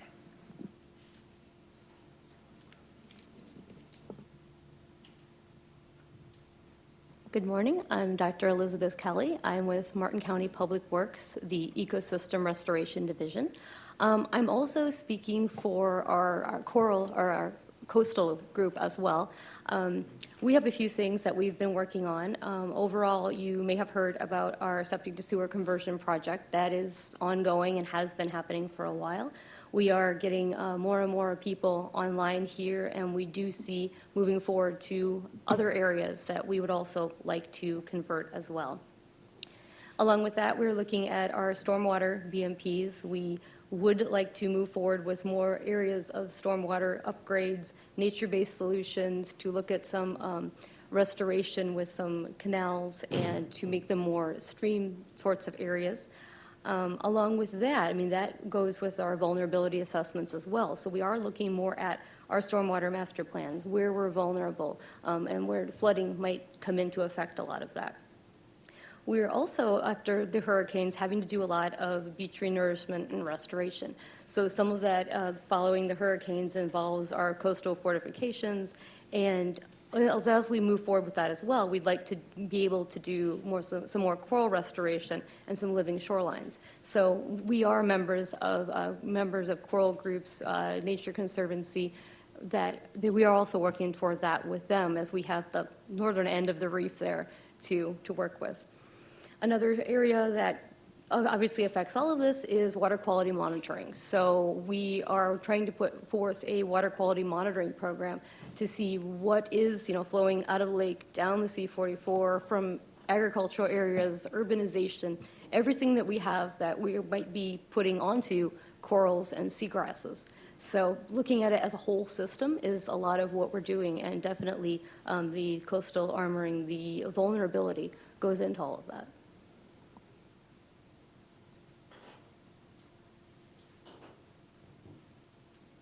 Good morning. I'm Lois Bush with the Florida Department of Transportation District 4, which covers Broward, Palm Beach, Martin, St. Lucie, and Indian River counties. You heard from FDOT today, so I won't go on other than to say District 6 staff, Monroe and Miami-Dade, send their regrets. They're at a Miami Back Bay study charrette today, so a lot of resilience study activity along with everything else going on. Good morning, Greg Mount, Assistant Chief Resilience Officer for Broward County. The county would just like to thank the district and Dr. Moran for hosting such an event and allowing us to come together and share ideas and the continued coordination. We'd also like to thank the district for the continued coordination with the Corps and us for the 216 project and all the derivatives from that, so thank you. In the next few weeks, Broward County looks forward to kicking off a watershed master plan with assistance from FDEM for unincorporated Broward County. And this will provide some additional CRS points, hopefully, for those with flood insurance within those areas. We're also kicking off the development of a variable density groundwater model with municipal partners in the USGS to better understand our current and future impacts of saltwater intrusion on our well fields. So we look forward to those two great projects that have been moving forward, and now we'll hopefully see some action on them moving forward. The county is also beginning to run our compound flooding scenarios as part of our countywide risk assessment and resilience plan, and we look forward to sharing those results with stakeholders in the upcoming months. I know we've shared with the district in the past couple of days, but we look forward to continued coordination on those very important topics. So thank you. Hi, I'm Sam Erickson with Highlands County Natural Resources. I'm sitting in for Dawn Ritter, who sadly couldn't be here. The county was lucky enough to receive DEP grant funding for our countywide flood vulnerability assessment. This is for all 3 municipalities as well as unincorporated areas. We also have our Sebring and Jack Creek watershed assessments underway. That is with Southwest Florida Water Management District. That got delayed along with everything else with the past couple years. Down in our Istapoga Marsh Watershed Improvement District, which is south of Lake Istapoga, our Phase 2 above-ground impoundment, which is a 400-acre impoundment, has finally left our department through planning, and it is in legal, so hopefully we'll get that out to bid end of March, early May, so we can get shovels in the ground pretty quickly. Other than that, we are dealing with an uptick in water quality issues, especially in the Lake Placid area. I work in conjunction with DEP for our HAB monitoring, and we have 3 lakes down there that have active blooms on it, 2 of which have popped hot for microcystis. So we are dealing with that, not just in Lake Placid, but countywide. We have over 100 lakes, so it is very hard for me to go out there and monitor. So we are also actively engaging with our community members, trying to get a public outreach system going so we can have more eyes in the field per se. But I want to thank the district for holding this. I have tons of notes to go back and hash out with my director, and I look forward to the next one. Thank you. Good morning. I'm Gary Ritter, and I'm actually the city administrator for Okeechobee. I am not the Okeechobee Utility Authority, but I will take the opportunity. I don't know if John's out in there in Zoom land, but I will take the opportunity to kind of update some of the things that OUA is doing within the city. Hiding in the back there, I'm gonna rat you out, is Okeechobee County, Rich Reed. The city of Okeechobee we operate on roughly about a $7.5 million budget, so which is probably maybe not as big as some of y'all's departments. So we rely a lot on grant funding from the federal government, from the state of Florida. One of the things, we have a city hall right now. It is in 2026, it will be 100 years old. That facility has not had much in the way of improvements or hardening since I've been in Okeechobee, and I've been there for over 40 years now. We have received grant money, a grant from the federal government for roughly about $660,000. So we are going to begin hardening that facility, beginning with windows, storm windows. Right now, it takes our guys several days to put up storm shutters and several days to take it down. So those are some of the things there. We've also requested some state funding we no longer have a fire department, but we have changed that facility into a public safety facility, and we are requesting state funding to help harden that building as well, because there's been very little improvement over the last several decades. We've got ARPA money for storm drains. We are working on several miles of storm drains that have been failing in the community. We are going to do some lining there. We've been working with FDOT. If you all are aware, the city of Okeechobee is kind of the cross-section of 441 and Highway 70. It's an evacuation route for people on the West Coast and people on the East Coast. So consequently, internally in some of our city roads, they take a beating. There's a lot of traffic. So we've been working with FDOT. They're going to do some improvements on Highway 70 over this next year that'll help move traffic a little bit smoother through our community. Again, I think there was some mention of BMPs.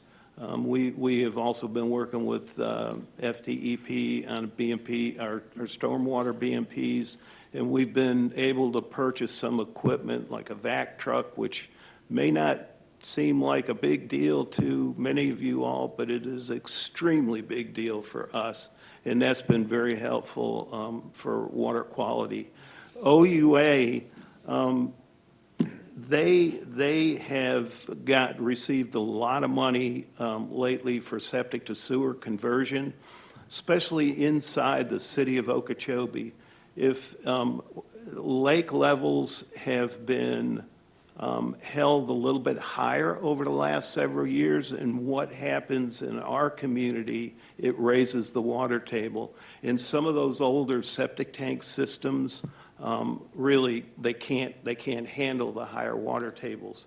So OUA has come in, they've gotten some state funding, and they will begin converting some of those old septic tank systems into their sewer system, especially in the southwest section of Okeechobee. And so that's all I have for now. Good morning. Kevin Hart, I'm the District Director with South Broward Drainage District. Thank you, Dr. Moran, for putting this great forum together. For those that don't know, South Broward Drainage District, we're the largest special purpose drainage district in Broward County. We serve about 270,000 residents. Our main purpose is drainage flood protection, like many of the people sitting around the table. Back in 2020, we had a major rain event. It was close to a 200-year flood event. Thankfully, we did not have any flood water in any residential homes. That's a tribute to the district and their water managers along with our facilities. And after that rain event, we identified a lot of drainage projects that we thought would help prevent, reduce the level of flooding and address some of the shortcomings that we saw across our district. We've installed 4 new floodgates. For us, the key for flood protection is to draw down water pre-storm. We work with the district on that. We did that before ETA, and I think that really contributed to us providing the level of service that we did. So we were able to put in 4 new floodgates to help do that.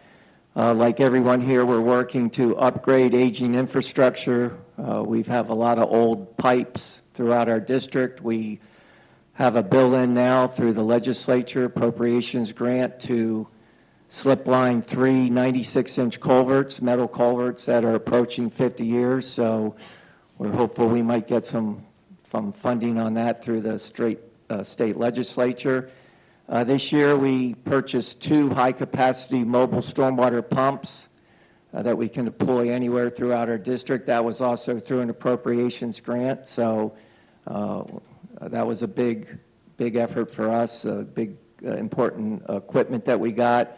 We're collaborating with the district as well on a green infrastructure resiliency brick grant for our C9 basin, which is a key basin for us, and fingers crossed on that. Hoping to hear good news on that. We're working to increase our flow capacity throughout our district, be able to move more water through some of the, you mentioned some of the choke points. This year we put in a second culvert at one of our main flow-throughs, and that was important. And big project we're working on right now, we have funding for it, is what we call a seepage management pump station. This is along the west edge of our district. We border right up against the Everglades and the East Coast Protective Levee. We did see impacts during NETA because of seepage, and we got grant funding for that. It's going to be a difficult permitting challenge, but we're working with the district as well, and I'm hopeful we can get that project put in place. Our goal is June of 2024, and that's all I've got. Good morning, Susan Goslin, Osceola County. We also have received a planning grant from Resiliency, FDEP Resiliency Office, and we hope to take that and tie that into our model from our Master Surface Water Management Plan to project flood issues in the future. We did have some transportation issues with Ian. We are also a host county in a hurricane. And in Ian, both the Turnpike and I-4 had problems. We are pretty sure that FDOT will be looking at I-4 when they initiate that project.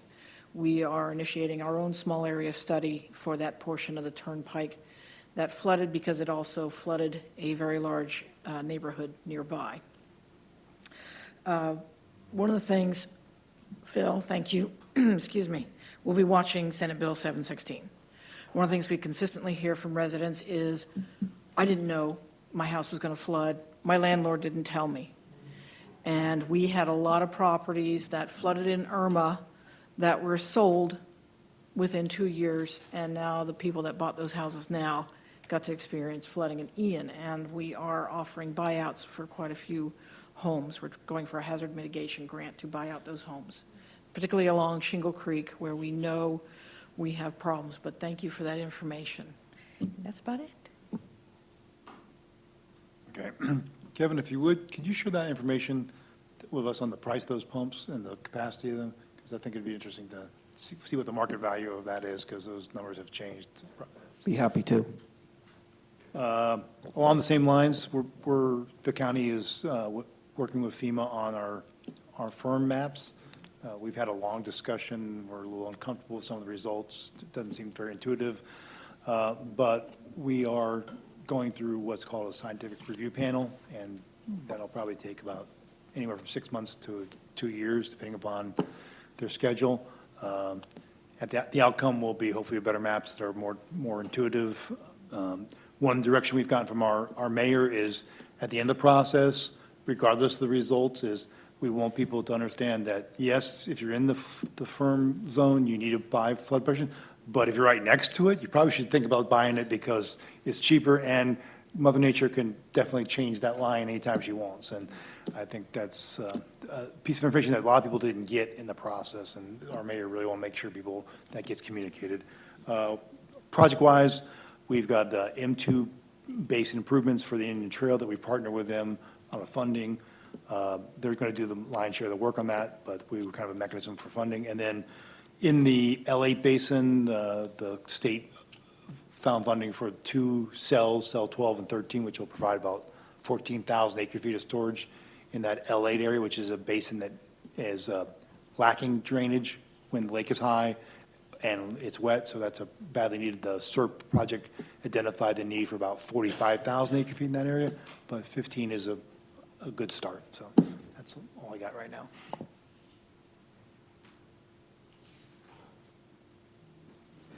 Thank you, Megan. With Palm Beach County, I'll just add that we are still thinking about coordinating among the 39 municipalities in Palm Beach County to host a flood workshop-specific gathering, and might include shoreline protection as well on that topic. Not all of our municipalities have applied for Resilient Florida funding yet, and we're eager to bring people together to share lessons about how that's working for each of the municipalities. I'm thinking the Section 298 districts might want to come as well.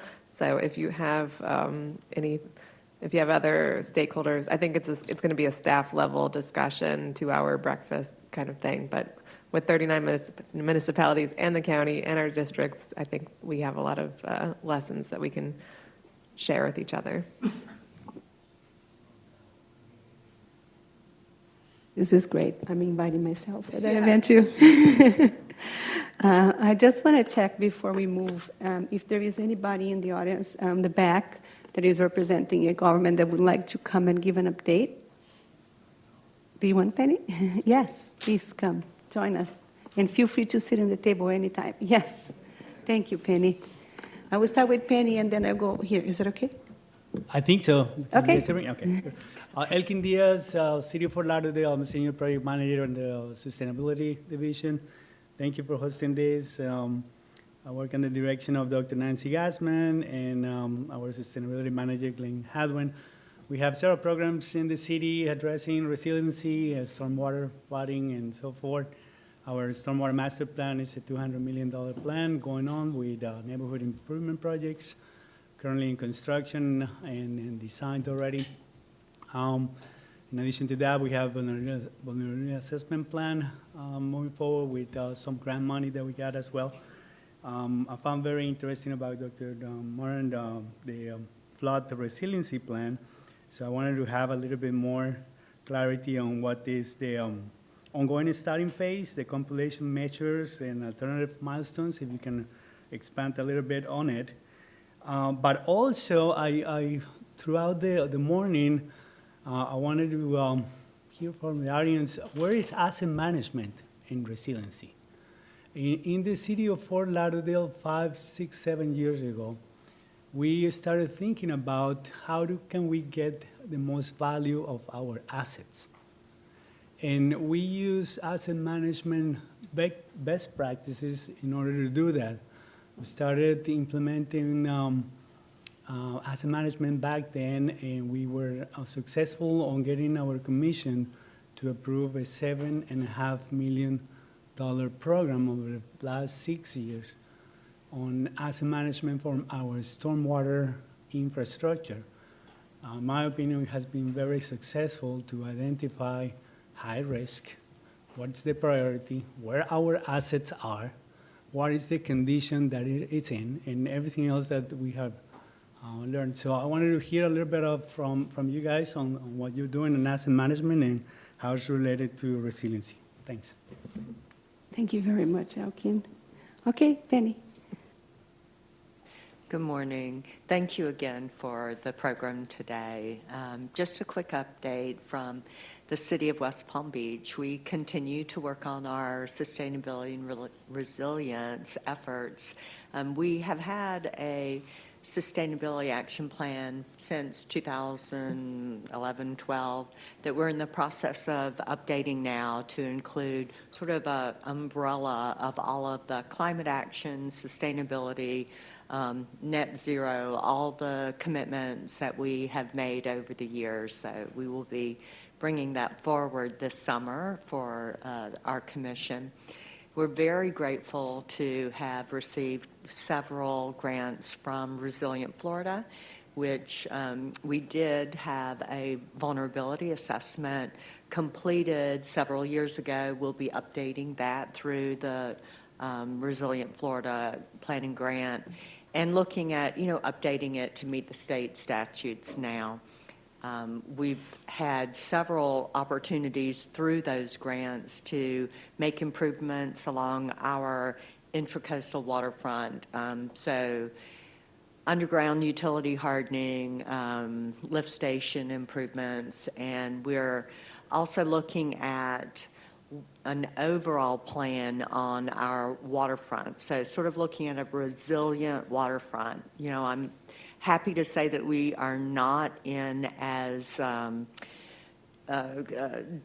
quickly need to address things as some of our neighbors to the south, but we're learning from everyone there and are wanting to plan on how do we phase in or how do we protect our waterfront, not just the seawall or the gray-green structures, but the sidewalks, all of the utilities, the infrastructure, the roadways. So we're really interested in moving forward with that. But we have, in the short term, a pilot project to look at a gray-green infrastructure improvement on some of our seawalls in the downtown. So we'll be continuing to work on that.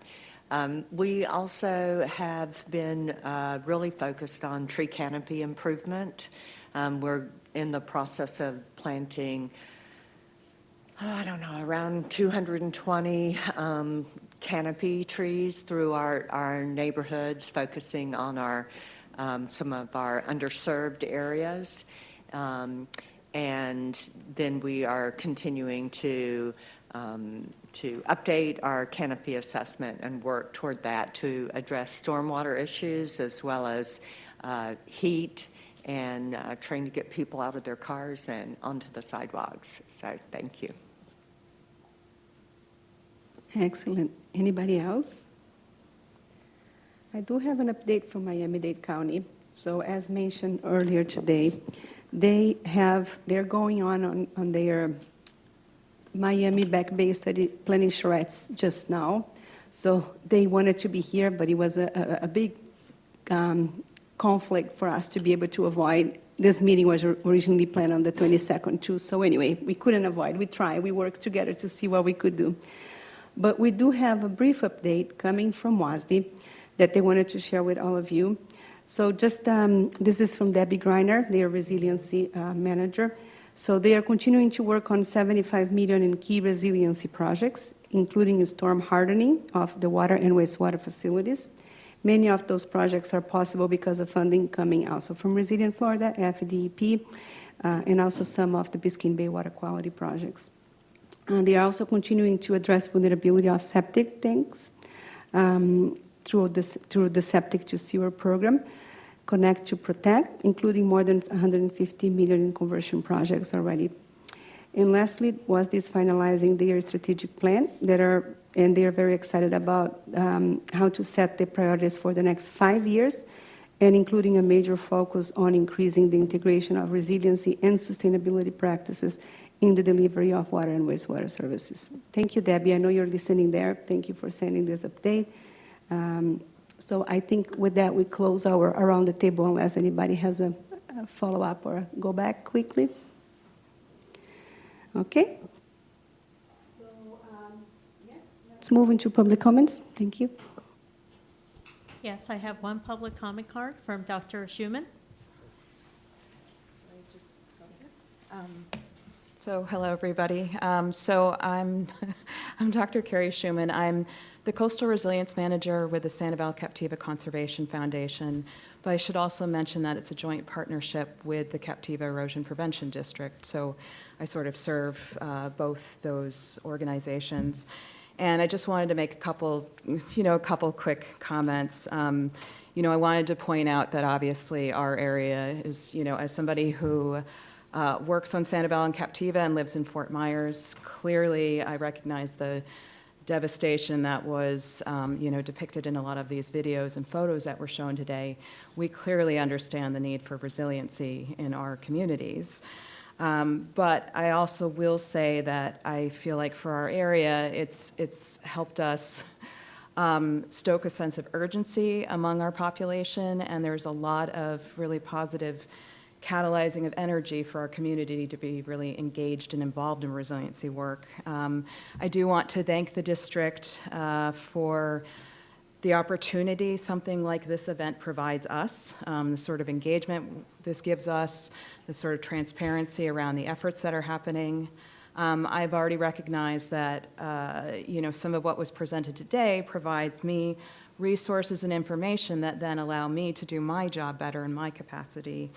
I also just want to reiterate our dedication that we have started to see among the district and would love to continue to see is that dedication to nature-based solutions.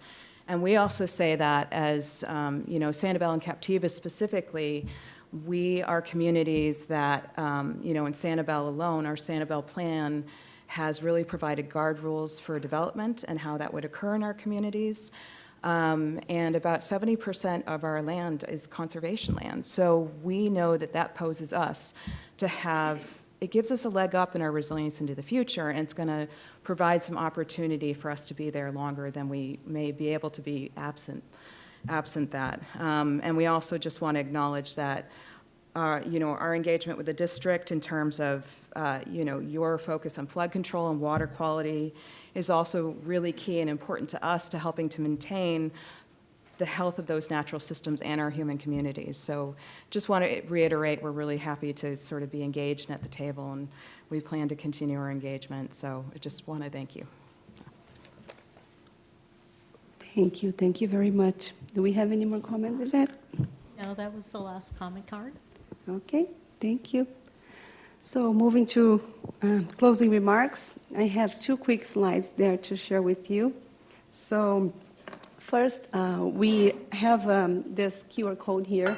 If you have time before you leave, please send your comments or suggestions. If you want to save it for when you're back, just please don't forget. This forum is new. We have a format here, and we appreciate feedback in how we can make this more effective, if there is any suggestion, and also on topics that you might want to hear here. If you have suggestions, please use this way of communicating with us sending your comments, giving us your feedback in general on how we are doing and what else we can do here. We really appreciate you taking the time to help us. And then I know Sheila mentioned the Southwest Florida Climate Summit. Jennifer Hecker asked me to announce this today, so I have a slide here just to invite you all to register. This is March 15, 16 in Fort Myers, so join us there. Thank you, Jennifer, for giving the slide, and hope we can all participate on that event coming soon. Some of the key comments just before we go here, I think we could see through the various presentations and all the updates that you gave to us that there is high interest and a lot of momentum at the state. We have very interesting bills. Legislative session is already at full speed with resiliency topics. So I think it's really our mission to keep the conversation going, keep ourselves engaged, and getting informed about what's happening and finding ways that we can further collaborate on that. That's the main goal of this forum. So I already learned, and I have some to-do items in my list here on follow-up things that we need to do. So thanks you all for sharing your input, sharing your contributions, sharing your knowledge, letting us know where we are with several of those projects. I am interested on the reference that City of Port St. Lucie brought on compound flooding. This is definitely something that we need to improve. We are working with the Corps very closely to see how we can best represent that in our upcoming studies, but any learning that you might have and anybody else. I know Broward County is also on that route. We heard some updates from them yesterday, incredible updates from your team there. So anyway, this is one thing that we are working, that's one area that is not clear to us, the best way we can evaluate that, but understanding really the combination of the sea level rise, surge, rainfall, and also groundwater tables is important for us. So we're navigating through that. And maybe in the future we can have a discussion on that topic too. With that, I thank you very much for all of you coming here. We finished early today. We have still some time to continue the conversations that we interrupted in our 15 minutes break that I think will become obvious that we need to maintain in the agenda. It's really good to have the chance to talk a little bit. So thank you all. See you on May 24.